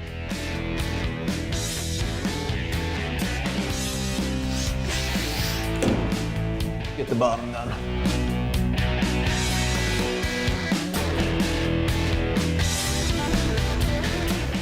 This green masking tape gives a sharper paint line than the yellow tape does, so that's what gets used to create the graphic.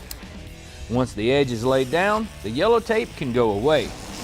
Another piece of the yellow tape is used to make a 3/4 inch split in the graphic, creating the 2 lines. Chris is measuring to make sure that the lines will be even. After all, you can't be too particular when it comes to paint.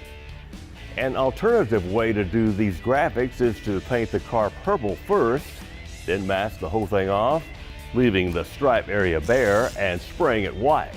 But that involves a lot more taping. As we look back at our rendering, we can see that they put a Detroit Muscle logo on the quarter panel. We wanted to replicate that on our graphics. So we went to our local vinyl guy and we had him cut out an exact duplicate of that rendering. What we're going to do is position our graphic on the quarter panel. We're going to stand back to make sure we're all straight. Pull back the covering. And we're just going to hold this out of the way temporarily. We're going to cut the backing with the razor. And apply this half of the graphic. Once we have that half securely fastened, we can pull back the tape and expose the other side. And easily remove the backing on this side.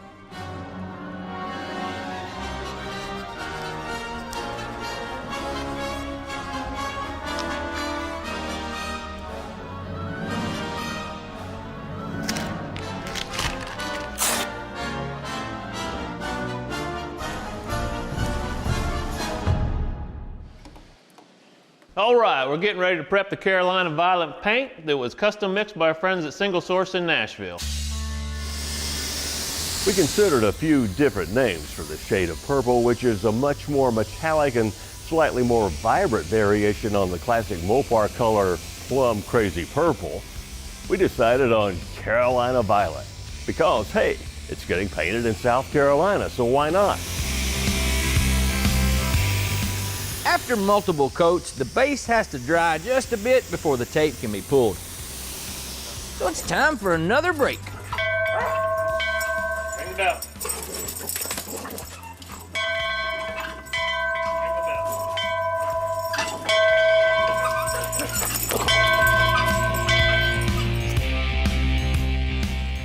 This is the big reveal, where we get to see how the graphics turned out. Looking pretty good.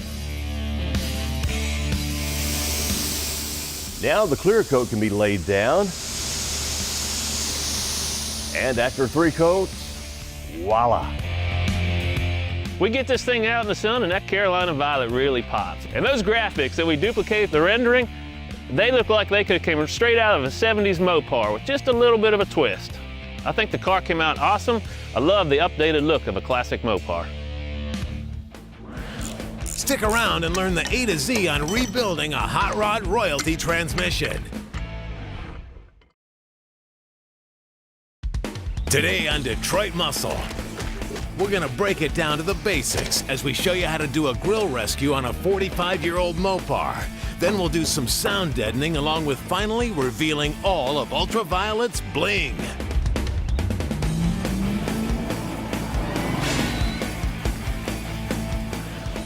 After loads of metal work and a G-Machine chassis, our 550 horsepower Hemi Challenger Project Ultraviolet is wearing its awesome new Carolina Violet paint that got sprayed on at Ryan's Rod and Custom.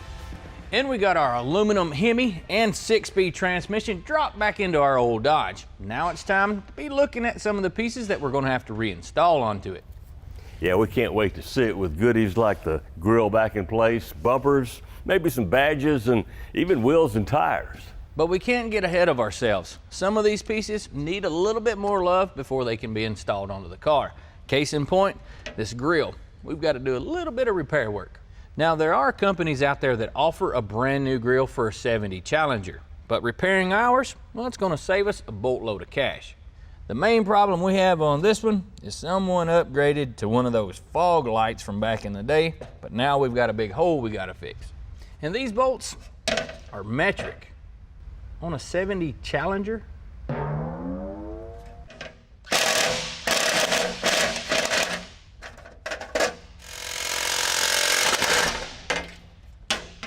now this old grill, it's made out of aluminum, and this hole could be welded up, but a lot of you guys probably don't have access to a TIG welder or one just shoved off into the corner.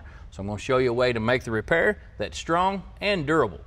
So what we're going to do is use some of this metal bonding adhesive and one of these small aluminum discs, put some of that goop on it, and then glue it to the bottom side, then come back and fill over top of it.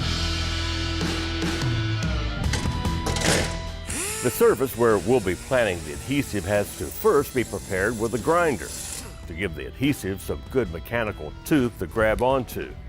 This stuff is for panel bonding, which means that it's a slow curing variety. But because of that, we can count on it having a lot of strength.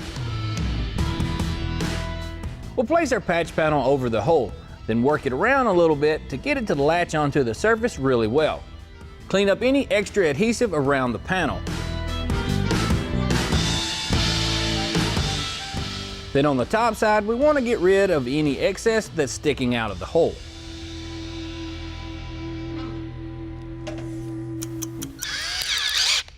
Well, we've let our epoxy cure for a bit, and we need to go back in and grind out the excess with this little carbide bit. Now, you don't want to use the epoxy itself as the filler, because what happens is that stuff will shrink and it will create a divot, and your repair will show back up.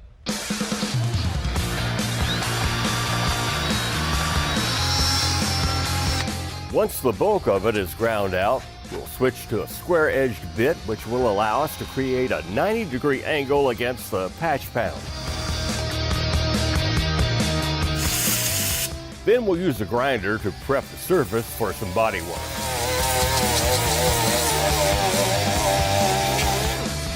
With that taken care of, the next thing we're going to do is disassemble this grill.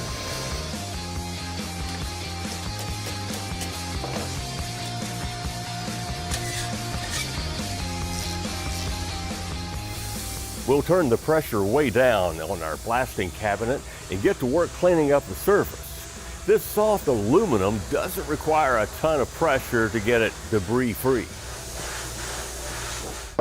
All right, guys, we're ready to start the bodywork process or applying some filler. Now, one thing you want to keep in mind is choose the correct filler for the application. Meaning with us, we want to make sure that it adheres to aluminum, and we're in good shape.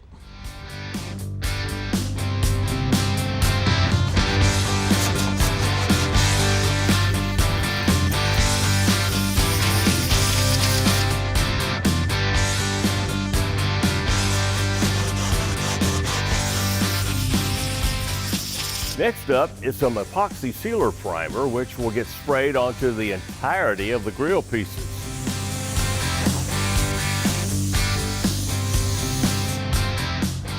After that, you can spot prime the repaired bits with some filler primer. Why would you do that? Well, we'll show you.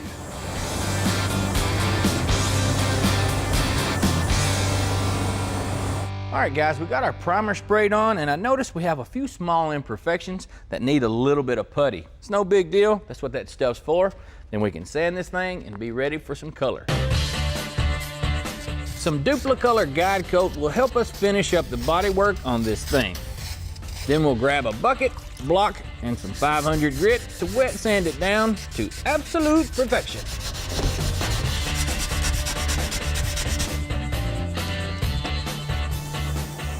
Then another pass with that sealer primer will give us a uniform coat to keep the paint looking good.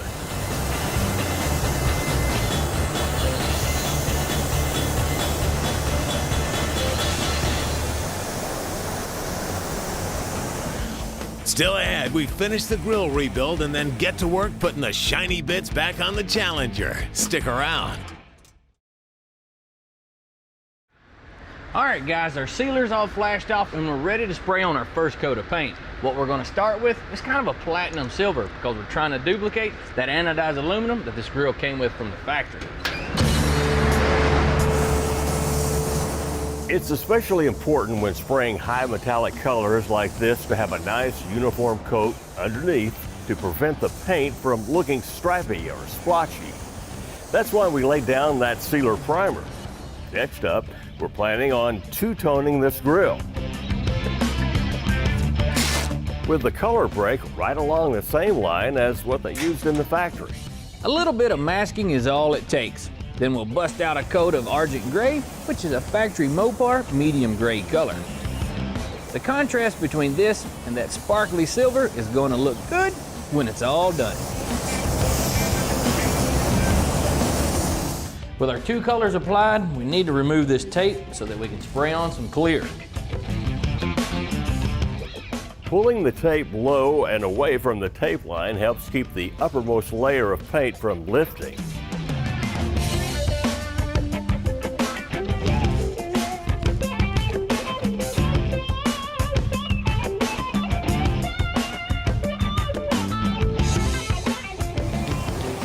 We're going to use a flat clear coat on this piece, which will look great once it's mounted on the front of that Challenger.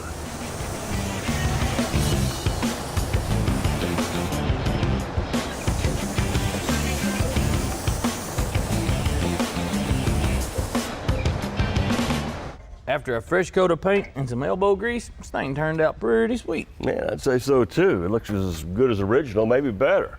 You know, it's always great when you got the time and talent to restore something like this, but there are other situations to deal with. Come on, let me show you something.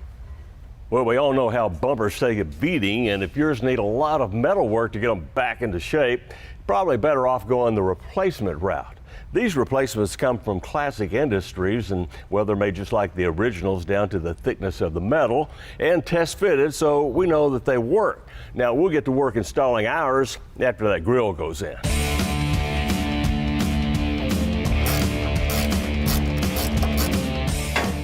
We've been waiting for this moment for quite a while. We're gonna get to see what this big bad Mopar looks like with some of its eye candy attached. We've sprayed the headlight bezels with the same two-tone color scheme as the grille, and we can also set the shaker in place, along with the hood, to get a look at the front of the car, which is looking pretty good. This is also a good time to do the same thing to the back bumper as well as the tail lights. Now that's a nice looking rear right there. Tell you what.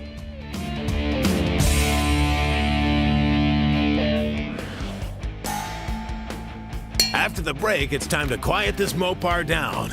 Well, only in the right ways anyway. Okie doke, we're ready to move on to our next project on Ultraviolet. Now we've got most of the big shinies bolted on this thing, but now our next step is going to be putting in some sound and temperature control. Well, we've showed you several different ways to accomplish that, from using a spray to a good old jute mat. Well, this time we're taking a different route.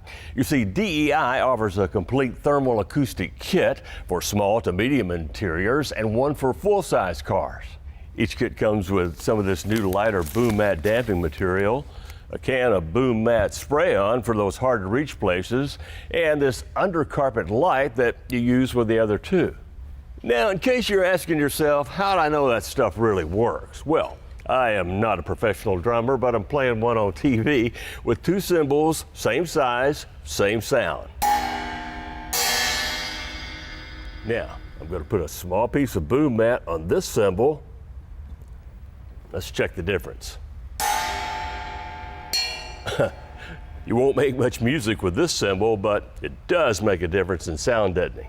Now here's a little tip for you guys. This stuff right here will just about stick to anything as long as it's clean and dust free. Now it may not look like it, but we've washed this floor with some hot soapy water and let it dry. So now we're ready to put this stuff on.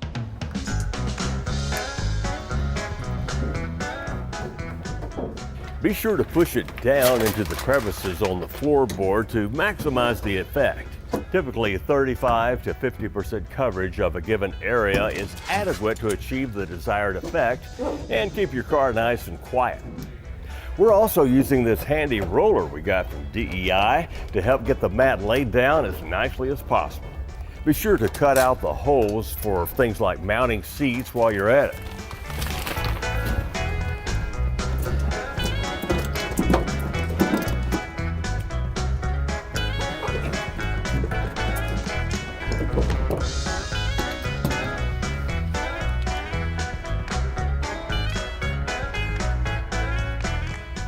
It can also be a big help to put some on the roof. A couple of sheets will go a long way in preventing noise from the top side.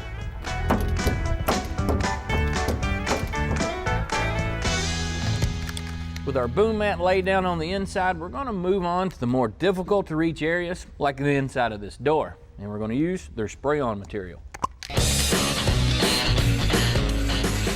few other good places to use the spray-on boom mat are trunk interiors, fender wells, quarter panels, and under the package tray. It makes taking care of those areas a lot easier. So finally, we can lie down this undercarpet light material. It covers the boom mat and the entire floor, and it's the last thing to go in before the carpeting. Here it is. You ready to do some slicing? Sure, why not?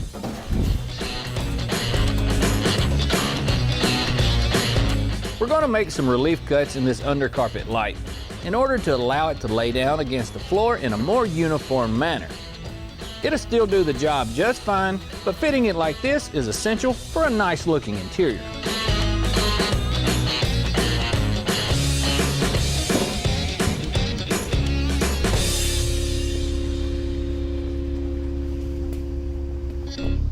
Later down the road, we also will be using some of DEI silicone-coated header wrap to control the temperatures under the hood, and there's a pretty good chance we'll be using some of their speaker baffles. These things protect the speakers and also improve the sound by eliminating any unwanted vibrations.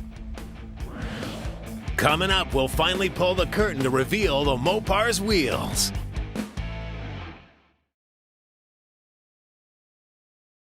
Okay, our old Challenger's really starting to come together with the grill, bumper, and a lot of trim in place. Well, now it's time to consider something that probably defines the styling and personality of a car more than anything: wheels and tires. When we set out to find the right wheels for this car, we talked to our chassis builder, Jeff Schwartz, at Schwartz Performance about what would work best with the brakes that he incorporated into his chassis. With massive 6-piston calipers and 14-inch rotors all the way around, we've got some serious stopping power. But that means we needed some serious wheels to fit them. Originally, we set out to find oversized rally-style wheels, but we've decided to take a cue from our chassis and move on to something a little more modern. After a good deal of scouring on the internet, we came across a wheel designer and manufacturer that had just the thing to meet our needs. Amani Forged is based in Tampa, Florida, and they offer dozens of awesome designs, all available in multiple color configurations. They've got 10 sizes available, from 19-inch all the way up to the 34-inch range. So they can hook you up with the perfect wheel no matter what project you're building, even off-road. Well, here's what we came up with for the Mopar. Check it out, 19-inch Amani Tremendo Concave. Fancy name, but it's a 3-piece forging that should work perfectly with those big brakes on our Dodge. Now, these things measured 9 inches wide up front, 12 inches out back to create quite a footprint, and lay down a ton of rubber to give us traction. We've wrapped them in Nitto Invos that we showed you a while back, which is a luxury sport ultra high performance tire that blends performance and comfort into one outstanding package. With a combination of that chassis, those brakes, and these tires, we should be able to put plenty of that Mopar power to the ground. And that old car should drive like it's on rails. Only thing we need to do now is plug it in the hole and see what it looks like.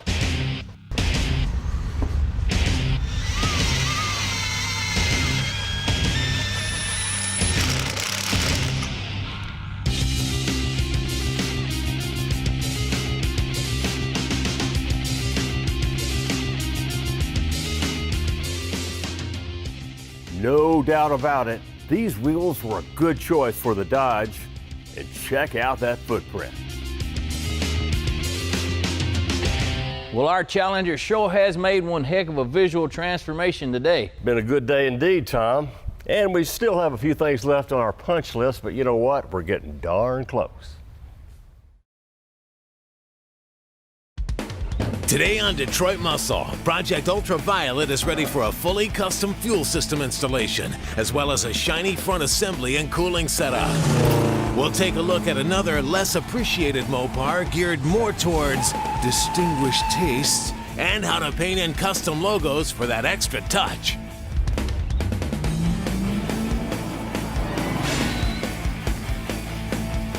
How do you feed a hungry Hemi? That's the question we answer today for our 70 Challenger, and we'll show you how to install a high-end fuel system on your street machine.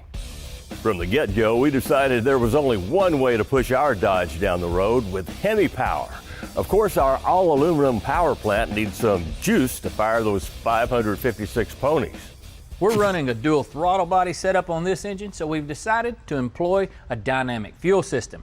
Now that's just a fancy name for a system with a bypass regulator and a return feed. Traditionally, muscle cars had what's known as a deadhead system, which means that a mechanical fuel pump pulled the fuel from the tank, which fed the carburetor with 7 to 10 pounds of pressure. Problem with this setup is that the original style mechanical pump will never produce the pressure required for a fuel injection system. On our Challenger, we need a good 60 PSI at all times to feed that dual injector setup. So we're switching to an in-tank electric pump, which feeds the 2 fuel rails that supply the throttle bodies. In addition, employing a return feed back to the tank keeps the pump from being under a high constant rate of pressure. In addition to keeping the fuel cool, it helps extend the life of the pump. Here's a cool way to keep your stock appearance while still meeting the needs of modernized power plants. It's from the Resto mod line at Rick's Tanks, and well, here's Rick himself to tell us why it's a good one. This tank is a direct fit application based off of stock dimensions with a couple of added in features. One of them being the notched front corners for extra exhaust clearance when you run in the bigger exhaust tube diameters, and the other one is the ability to incorporate an in-tank fuel pump.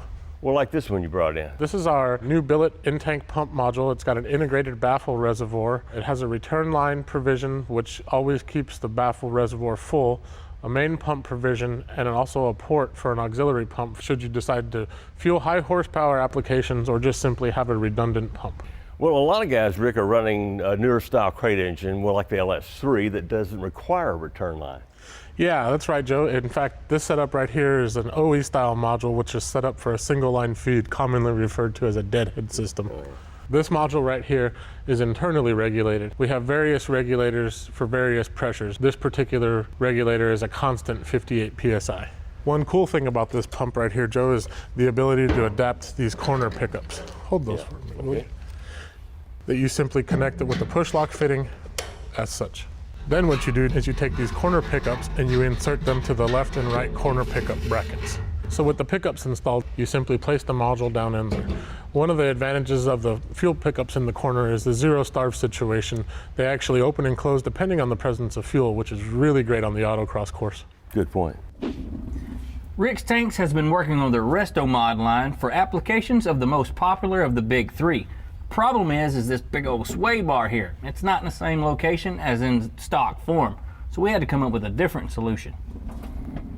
Well, here's our very shiny solution, and Rick, I know you guys have been hand-making custom tanks like this since day one. What was your approach to this deal? Basically working with Tommy, in conjunction with Tommy, we designed a tank that was off of the stock dimensions, front to back, side to side, and even the depth. The only difference is that we swept the front corner back about 6.5 inches to clear the sway bar tube. This tank has 2 baffles that go front to back and 2 that go side to side. What happens is you have a fuel pump reservoir. In a dynamic system, when you're returning fuel back, you keep a column height of fuel higher than the rest of the level of the tank when the level gets low. This, by the way, is the same fuel pump you saw earlier, minus the baffle can, which you don't need with the internal baffling, right? That's correct, Joe. You'll also notice that there's a provision here for a second fuel pump should you need to support a high horsepower level above 900. I think Tommy's trying to tell us something. We better get this thing under the car. Sounds good. The fuel pump install starts with a rubber O-ring. Then you drop the pump in place and install the retainer ring, which needs to be tightened clockwise. We can also tie in the output line as well as the return feed with some number 6 AN fittings from Earl's. A transmission jack makes placing the tank a snap. Then the 2 retainer straps that came with the tank can be bolted in using the factory locations. That shiny tank looks absolutely great under the old Dodge, but there's more to be done, including plumbing the lines up to the engine. More AN fittings screw into our hose ends. We'll use some Earl's assembly lube to ease the installation as well as preventing the marring of those aluminum threads. Then the feed line from the pump is attached to the fuel rail for the injectors.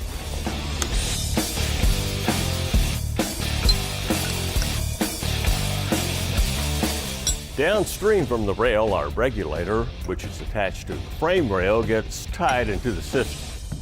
Well, man, it looks like you finished up our fuel system for us. Yeah, all you gotta do is put some gas in it. Well, we got a little bit more that we're gonna have to do before that Hemi makes some noise. Well, I'll let you get after it.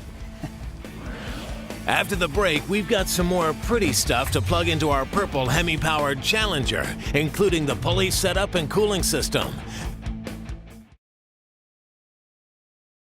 We've got our fuel system buttoned up on our Hemi and we're ready to move on to what keeps this thing cool and what drives the accessories.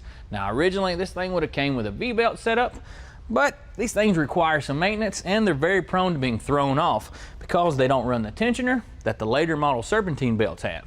We're going to give our Challenger some 21st century accessory drive science with this setup we got from Summit Racing. It not only looks fantastic, it's designed to be efficient as well.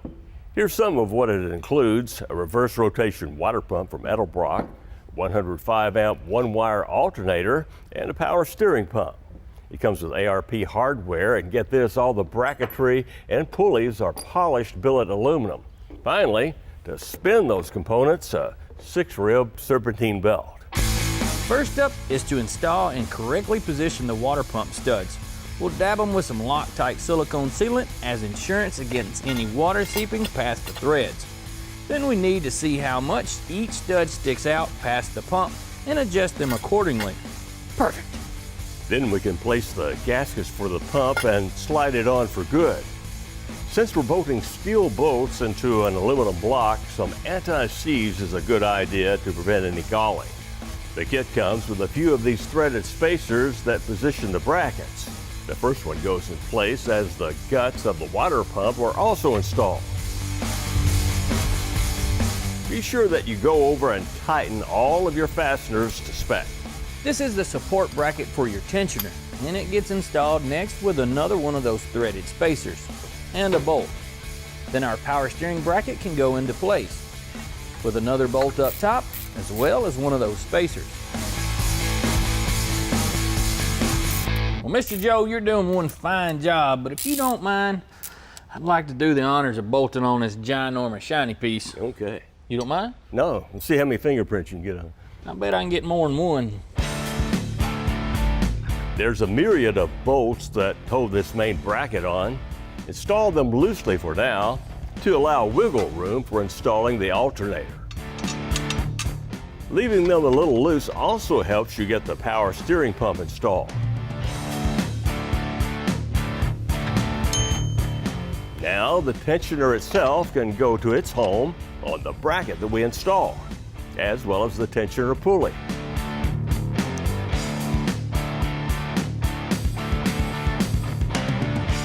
With the main bracket bolts now tightened down, we can install the rest of the pulleys, including the one that bolts up front to our balancer.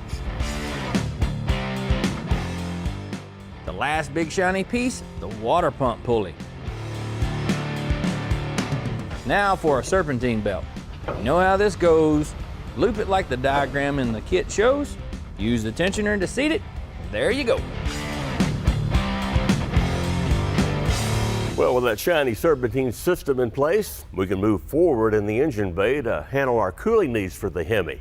Summit Racing sent us this direct fit aluminum radiator that comes with all the mounting brackets we're going to need, plus a pair of 13-inch puller fans, a couple of wiring harnesses with 40-amp relays. What you got to do is loosely install these brackets onto the fan. Now I say loosely because you have to leave room for them to be draped over the radiator. They have a lot of adjustability. Just get your fans placed how you want them and cinch everything down. With that, it's ready to be mounted in the car almost. Now originally our car would have came with a downflow style radiator, but this upgraded unit has the cross flow. And with that being said, they changed up the mounting locations on the radiator. This thing is actually supposed to sit on top of the frame rail. And us having that aftermarket chassis, we had to back up and repunt just a little. Why don't you show them what you did? The new radiator was designed to mount in this area at a 90-degree angle, but our new frame horn, well, it's more closer to a 45. So our solution was to take one of these urethane bushings, kind of cut it up a bit, and then simply slide all this stuff back together, getting us back to 90 degrees. And that also gave us an isolator to mount the radiator on. It's a simple matter of slipping the radiator down into place and bolting it to those pedestals we just showed you. With that done, we'll use these brackets provided in the kit to fasten down the top of the radiator and keep everything where it's supposed to be.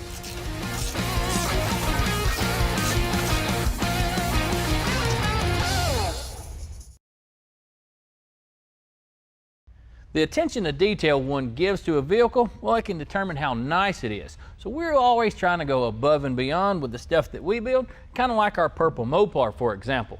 Well, whenever we got our chassis from Schwartz Performance, it came with the red brake calipers on it. But that red color doesn't really go with anything on this old car. So we went the next step further.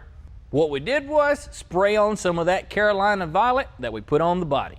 That purple paint turned out great, but we wanted to carry our detail even further. If you notice on the brake caliper, there's an engraving of Schwartz Performance. And we thought if we painted that silver, man, it'd be great looking. So you could do this with some tape and a razor blade, but that's a whole lot of time. Or you could even do a paintbrush, but my big fat fingers don't really work that well. There is another option though. What we're going to use to get us there is this Duplicolor Scratch Fix all-in-one. Now obviously this thing's for fixing nicks and scratches and that kind of thing, but it's going to work great for our application. This white tip is actually an abrasive prep tip. You use it to roughen up the surface that you're going to be painting, which allows the paint to get good adhesion to the surface. Then we'll go over it with some wax and grease remover to make sure we're working with a clean canvas. Now with it sanded, we're ready to start painting, and we're going to use this little part of the tip that's a lot like a fountain pen. The paint comes out as soon as you apply pressure to the tip. The harder you push, the faster it flows out. Go nice and slow, and remember how your kindergarten teacher told you to color inside the lines.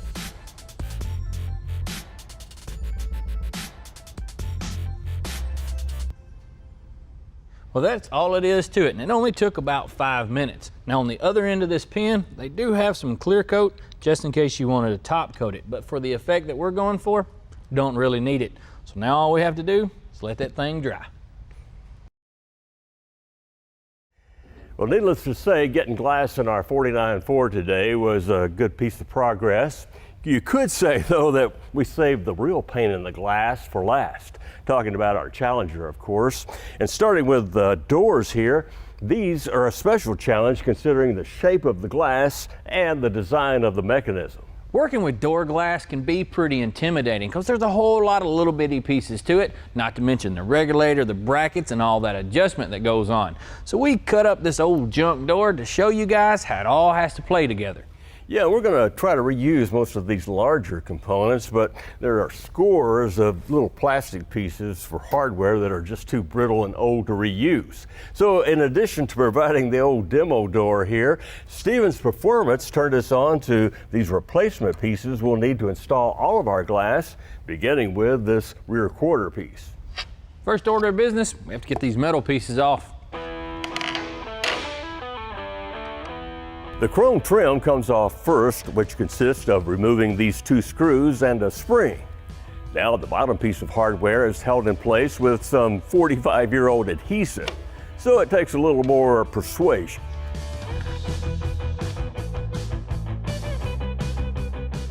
We've marked where it was to replicate the placement on the new glass.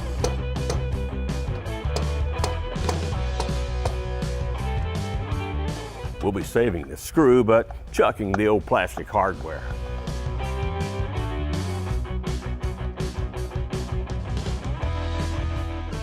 We'll use those marks on the old piece now to locate where the bracket goes, then put just a bit of Loctite weather strip adhesive into the channel. Once the window is attached, some acetone will remove the extra adherent.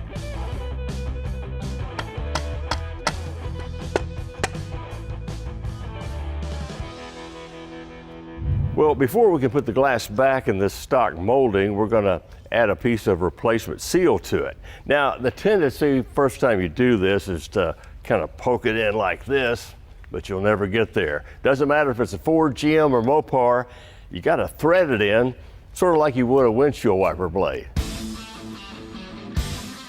These also have a couple of tabs to keep the seal from sliding out, which you use to pierce it and then fold the tabs down.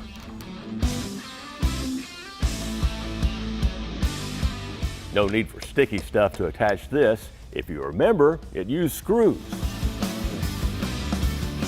Now be sure to reinstall that spring, which keeps the seal tensioned against the glass. We got some replacement plastic pieces, but this particular one is in pretty good shape and it's riveted on, so it's really not worth the investment to replace it. However, this one has a bolt just simply attaching it, so we'll go ahead and swap it around.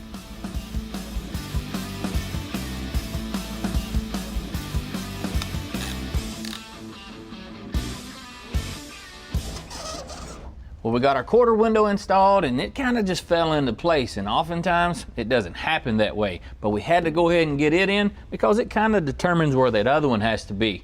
Now we need to move on to the regulator to the door because that's what's going to hold the glass. Well, we got most of the hardware cleaned up in the blaster, and here's a tip for you if you do a window project like this yourself. This channel gets lubricated at the factory, which is all well and good, but over time that grease collects dirt and grime and, well, it hardens up, and before you know it, one of these guides gets bound up and, well, makes for a bad window deal. Another problem like Joe was just telling you guys about, well, the roller itself is either damaged, broken, or missing off the regulator. Luckily for us, they make a replacement, but it comes with the ball stud already installed. And this particular one requires a special tool to install it into the regulator. So what we did was remove that ball stud, so we're going to use the existing stud on the regulator. So a tip for you is to simply boil them. What that does, it makes the plastic a little more pliable and reduces the chances of damaging or breaking it.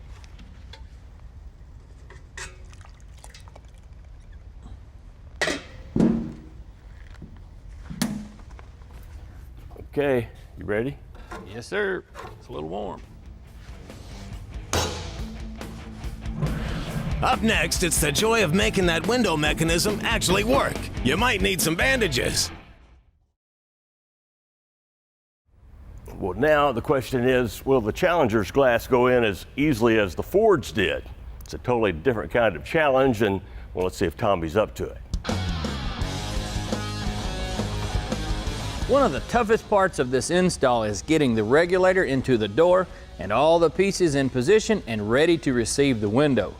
The feet for the vertical channels have to be installed separately, then the channel toward the front of the door. We'll roll the regulator down and start slipping the glass into place. The roller has to be slipped into the channel we installed. Then we can fasten the channel itself down. Now the other channel can go in, sliding the roller at the rear of the window into place as it goes. It then attaches from the bottom of the door.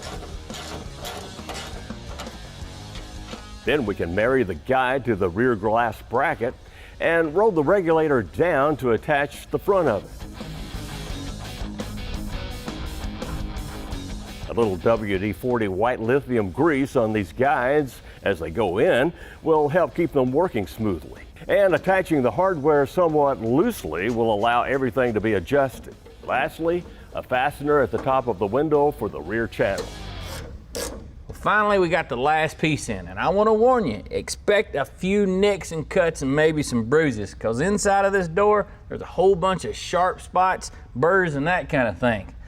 And if you get frustrated, don't be afraid to walk away and just cool down. I need a break.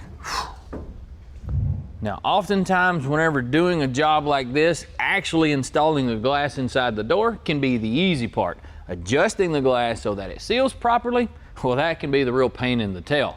And this door, it's got about 5 different ways it can be adjusted, so this is how you would do it. One of the adjustments you can do is slide these feet in or out, and that adjusts the top of the glass. Another one of the adjustments can be these little pads. Now, what this can do is make the glass a little closer to the door skin or pull it away, and it also can work as a pivot depending on how the feet are adjusted.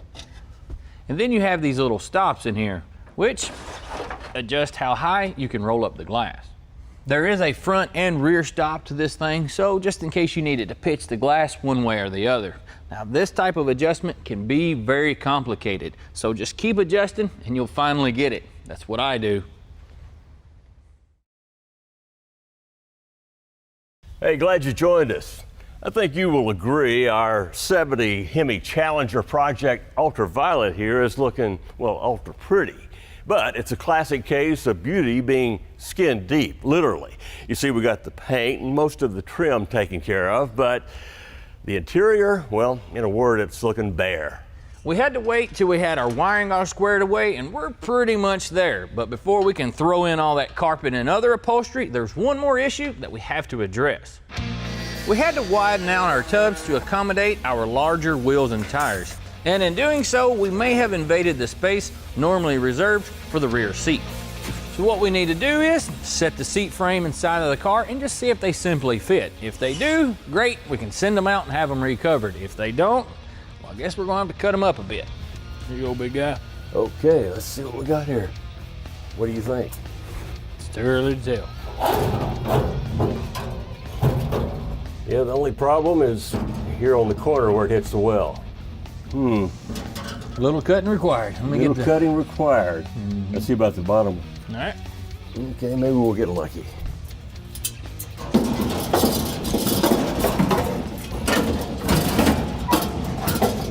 I think we did. What do you think? That's better than the top one for sure. Yep, well, here we go.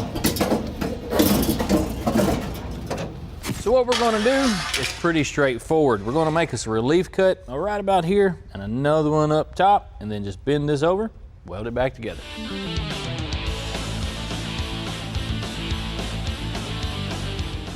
The good old body saw is a fine choice to make these mods, starting with a couple relief cuts to allow the metal to bend. Then we'll chomp through this spot to detach it. We'll torque this tab out of the way, then we can start pushing the corner in. A little more trimming to allow for another bend, and we can straighten out the curve a little, then get it clamped down.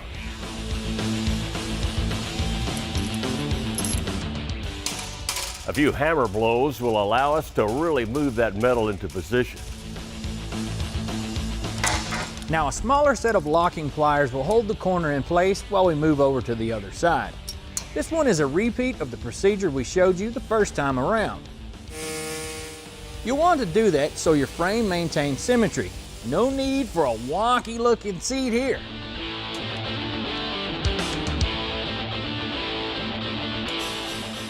Of course, before you weld, you'll want to test fit your modifications.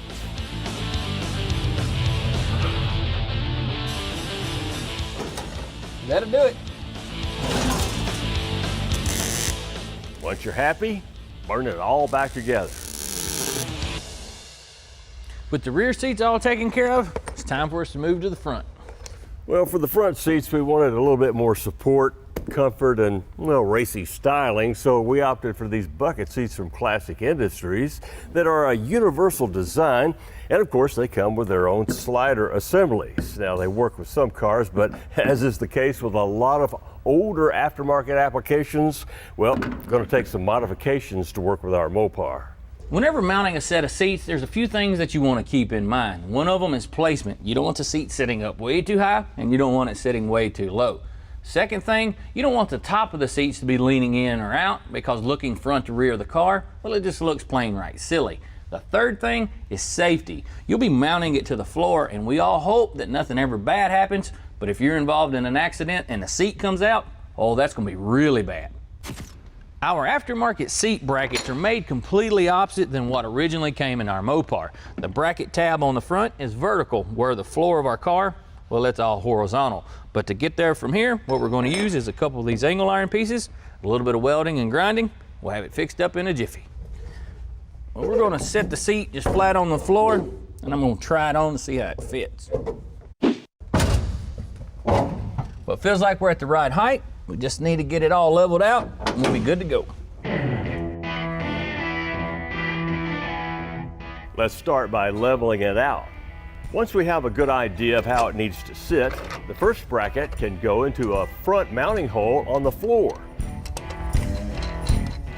Then, working off that, we can level it again and insert the bracket into the other front hole. We'll clamp that into place now and onto the rear. Since the seat is already leveled, the back brackets will be easier to deal with. We'll just need to make sure it's still where it's supposed to be when they're bolted on. Since it looks good, we can go ahead and tack the mounts to the existing seat brackets.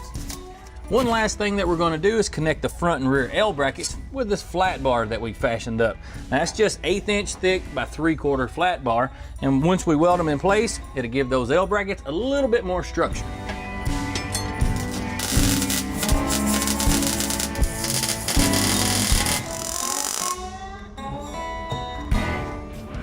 After the break, we'll show you a secret trick for cleaning corroded copper contacts. Stick around. Hey, we are back and ready to get busy on the centerpiece of our Challenger's interior, the dash. Now, we are replacing the stock panel with this 6-gauge setup we got from Summit Racing. Now, Classic Thunder Road makes these things with 3 different finishes: matte black, carbon fiber, and this brushed aluminum like we got. Now, of course, you get the 6 custom gauges with this thing and a wiring harness to make everything work. One cool thing about this setup is the ease of installation. The gauges bolt into place very easily. Just make sure they're straight in the housing. Then the harness comes with pre-labeled wires that takes the guesswork out of getting it plugged all together. Well, it goes without saying, installing the wires on the gauges here on the bench makes life a lot easier. Now all we have to do is plug the harness in under the dash once we get this thing in the car. Well, from new parts to old parts, these are some we salvaged off the Challenger to reuse. Things like, well, this little trim piece and remember ashtrays? First of all, though, we got to get them cleaned up. We like to use some Duplicolor wax and grease remover for this type of project because it removes the grime without being too harsh. If you get too aggressive with your cleaning agent, it can actually eat into the plastic.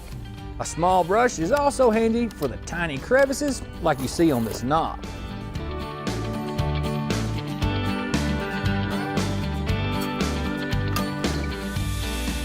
The metal pieces, specifically the ashtray, can be tossed in the blasting cabinet and blasted clean.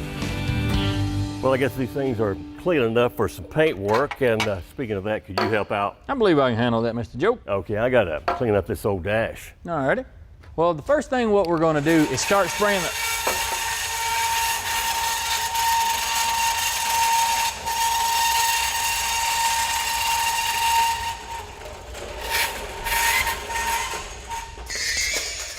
It's okay, I'm all right. To rejuvenate our old pieces, we're going to be using some of this Duplicolor trim paint. Now it'll give us that nice, even semi-gloss black that a lot of those components came with. This trim paint works on both plastic and metal, which is good because it will keep our pieces looking the same.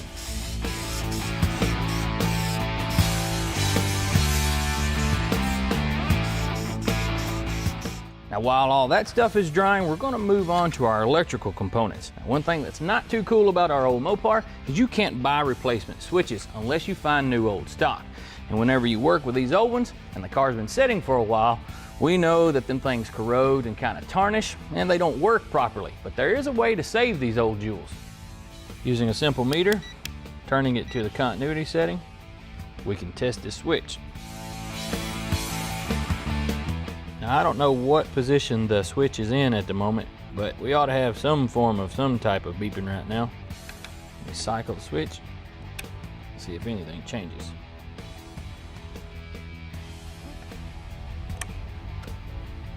Make sure that works. Yep. Well, we're supposed to have more of those terminals hot than what we got, so it needs to come apart.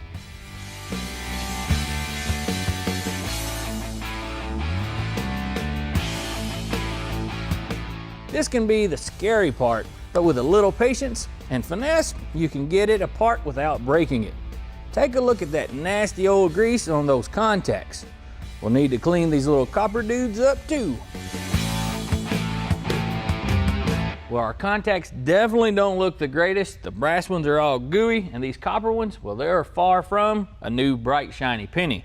Now to clean all this stuff up, I'm going to use something that you can find in your refrigerator, probably, and that is some lemon juice. We're going to wipe off all this old dielectric grease to get it out of the way so it'll clean up a lot better. Our 2 copper contacts. And for fun, we're going to see how it cleans up these old pennies.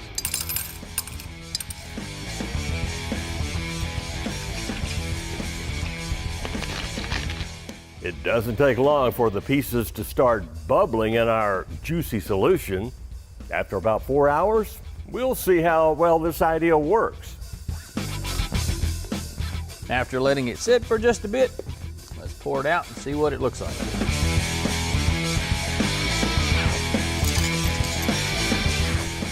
Well, you can see they look a whole lot better than they did before. Now we're just going to take a little bit of dielectric grease from Loctite and reapply it to the contact. All right, let's see if it works.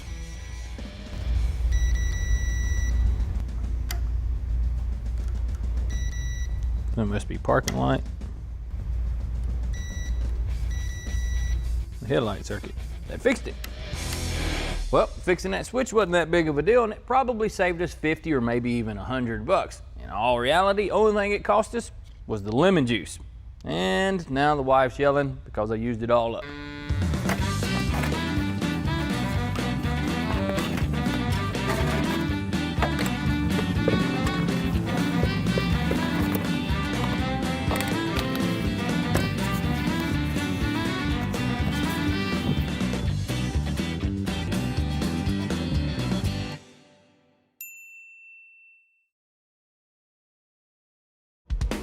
Today on Detroit Muscle, it's a big day for our purple Hemi-powered Challenger, Project Ultraviolet.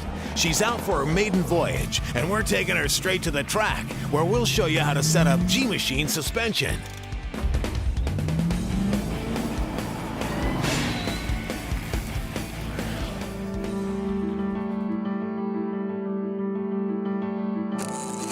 When we started to work on our 1970 Dodge Challenger, it was barely more than a rusty shell.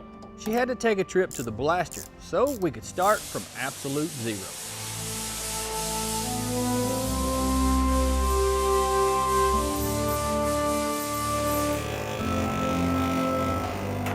And the first thing to be replaced was the roof, which was the first of many sheet metal panels.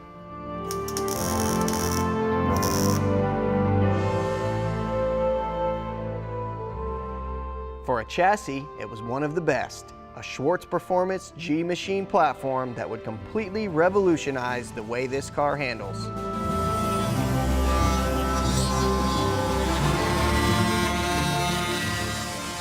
After that, there were a lot more panels to replace. Meanwhile, in Indianapolis, a monster Hemi was being brought to life.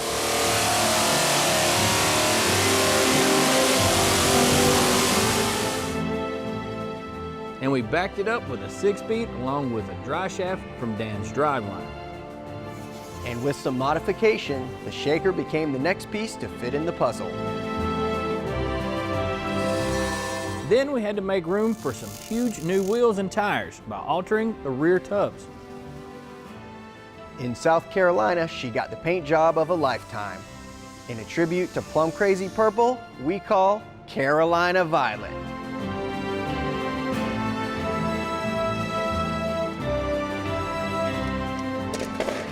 There were still lots of pieces that had to be fixed or replaced, like the grille and bumpers.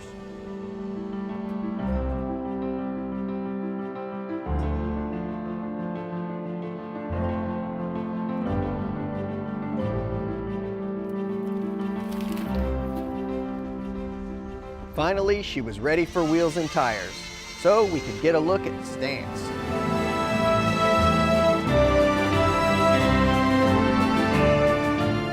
Then a custom fuel system to light a fire in that big Hemi.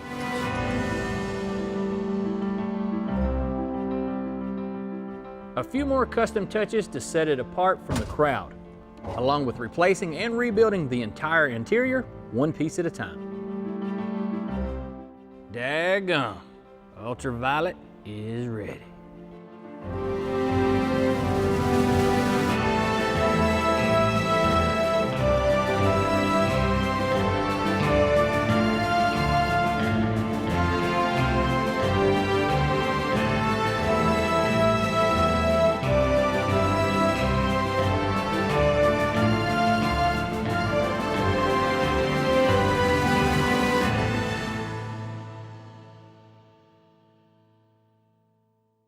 Hey guys, we took us a field trip up to Bowling Green, Kentucky to the NCM Motorsports Park. It's a beautiful new track and they're finishing up the final touches as we speak. That's right, and the weather's so beautiful today, we figured we'd do this Challenger some justice with some track time.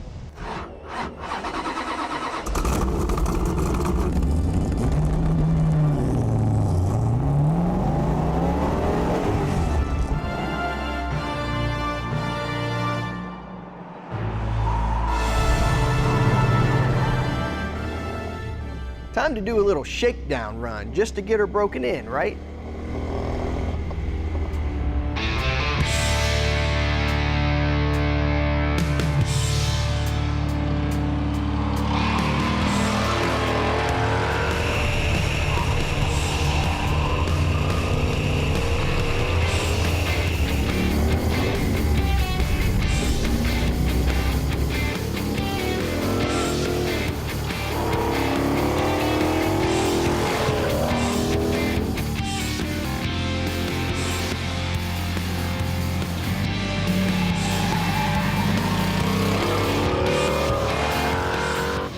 Even with completely unadjusted suspension, she's already light years ahead of where the handling would have ever been on this car from the factory.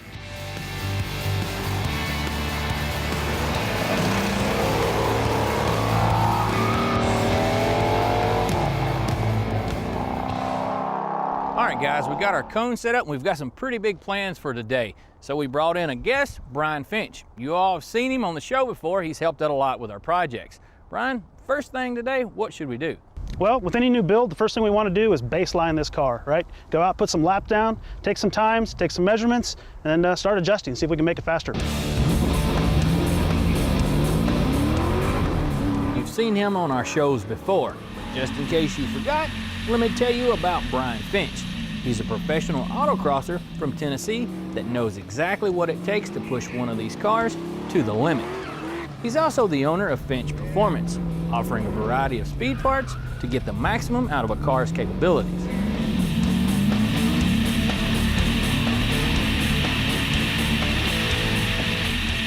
Next one, so you're always wanting to look a turn or two ahead to put your car in position. He's going to give us a rundown of how to handle this course. Stay nice and tight. There you go. Another 180. Back around this way. He's also gauging the performance of the car. For example, he noticed our front tires are pushing in the corners a bit.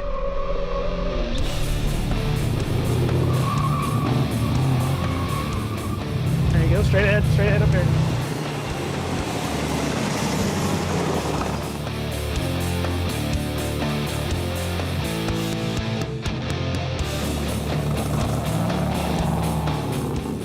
Go ahead and short shift into second.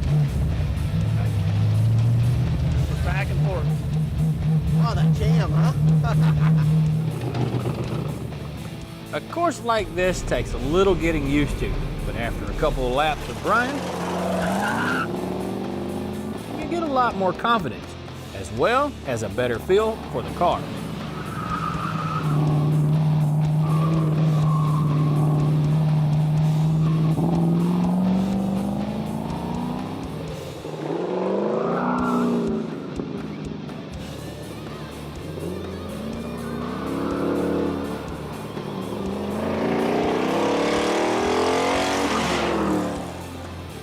That includes Brian too. He takes a couple of spins to get the feel for what the car is doing.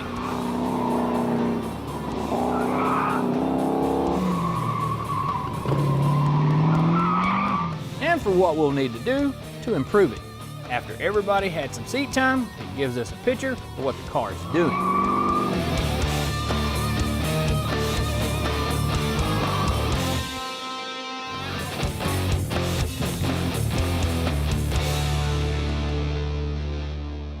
While it's fresh off the course, the first thing to do is check the tire temperatures in a few key spots. And once that's all done, we're headed to the pits. Coming up, we're gonna dive under that purple Mopar and get to work setting up the suspension. Check out how a few tweaks can make a huge difference.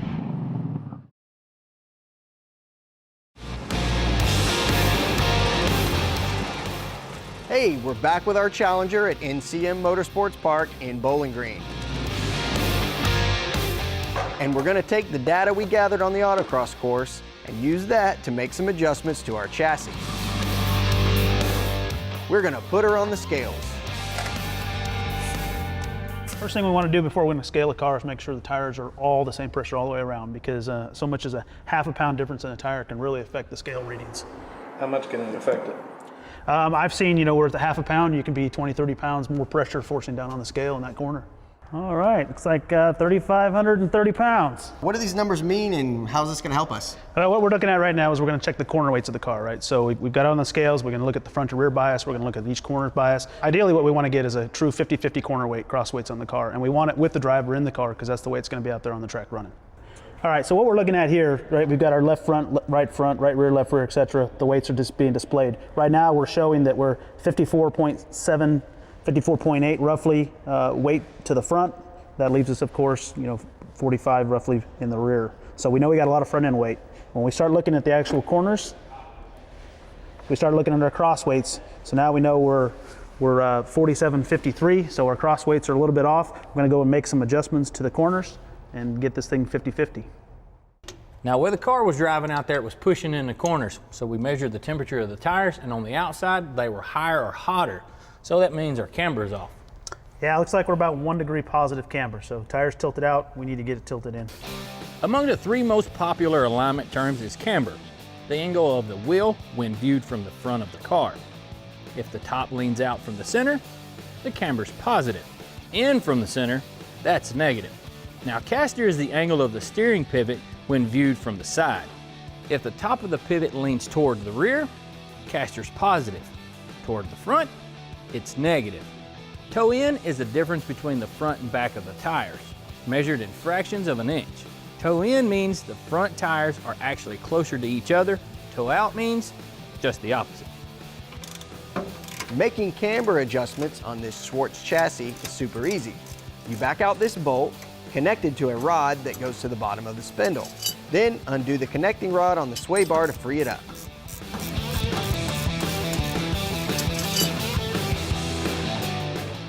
Then you turn this eyelet out for more negative camber and in for more positive. Normally the adjustments have to be made up here by shimming the control arms, but this setup makes it a lot easier. Well, we've swung her 2 degrees. So we took out that degree of positive and put a degree of negative in. So good starting point. Now before we can put the final touches on adjusting our suspension, we need to account for the driver. That's Tommy's job. So now we can go back, set our corner weights, check that off our list. You keep up the good work. So what we're looking at here is the 4 corners of the vehicle. You can see by the right rear and the left front that we've kind of jacked the car. It's kind of pivoting on those two. So first thing we're going to do is go to the lowest weight, which is the left rear, start adjusting that up, which should put more load on the right front, balance out the car. The way we're going to make these changes is with the adjusting rings on the shock bodies. This changes the spring tension, which adjusts the amount of load on each corner.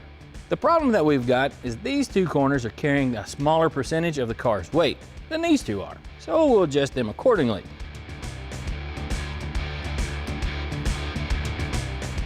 It's 39, 40 now. We'll reduce the spring tension a little on the corners that carry more of the load and tighten them on the lighter ones.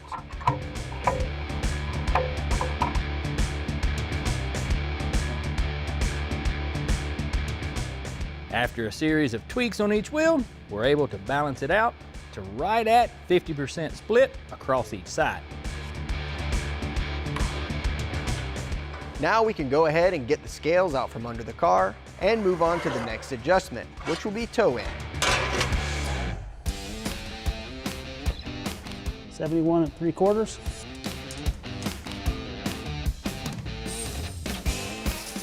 You can tell that we're towed in a ton. So after we've adjusted the camber, we got the suspension sitting right, we need to get the toe back out. I'm gonna put about 1/16 toe out, helps the turn in, and we'll go out there and make some runs. We'll make this adjustment on the tie rod and we're in good shape. Now one last thing that we noticed while we were driving it is that the rear brakes were kicking in too hard. We can easily adjust that right here on the brake bias knob.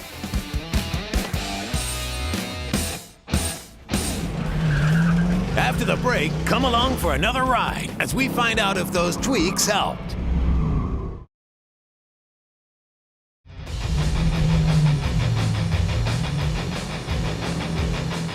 Welcome back, guys. We've got Ultraviolet out on her maiden voyage at NCM Motorsports Park.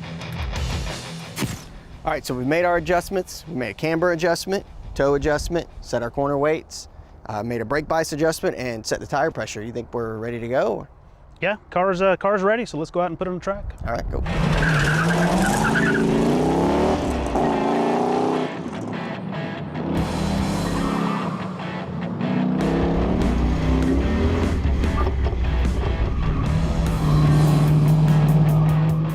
Already you can tell that there's a big difference in the way the car takes these corners. Less lean, no tire push, and now we can put that big Hemi to way more use. We've easily cut a few seconds off the time it takes to make it around the course.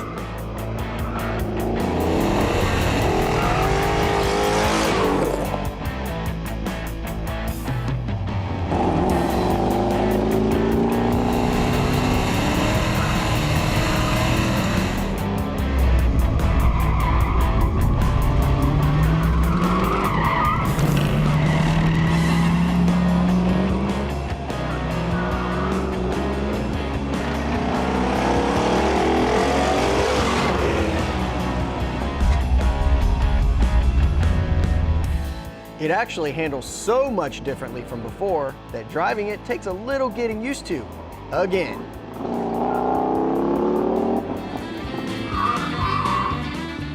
Looks like Tom got a little excited.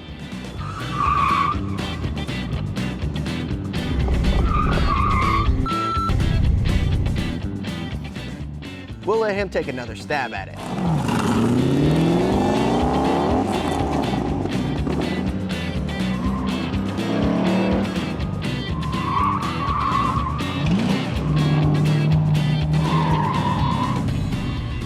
This time he's looking a lot better.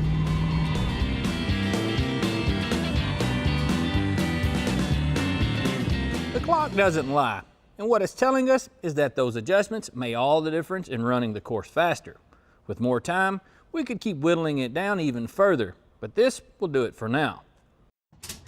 The Dodge ran pretty good, and it ran even better with the help of our buddy Brian Finch. I want to say thank you again. Anytime, Tom. My pleasure.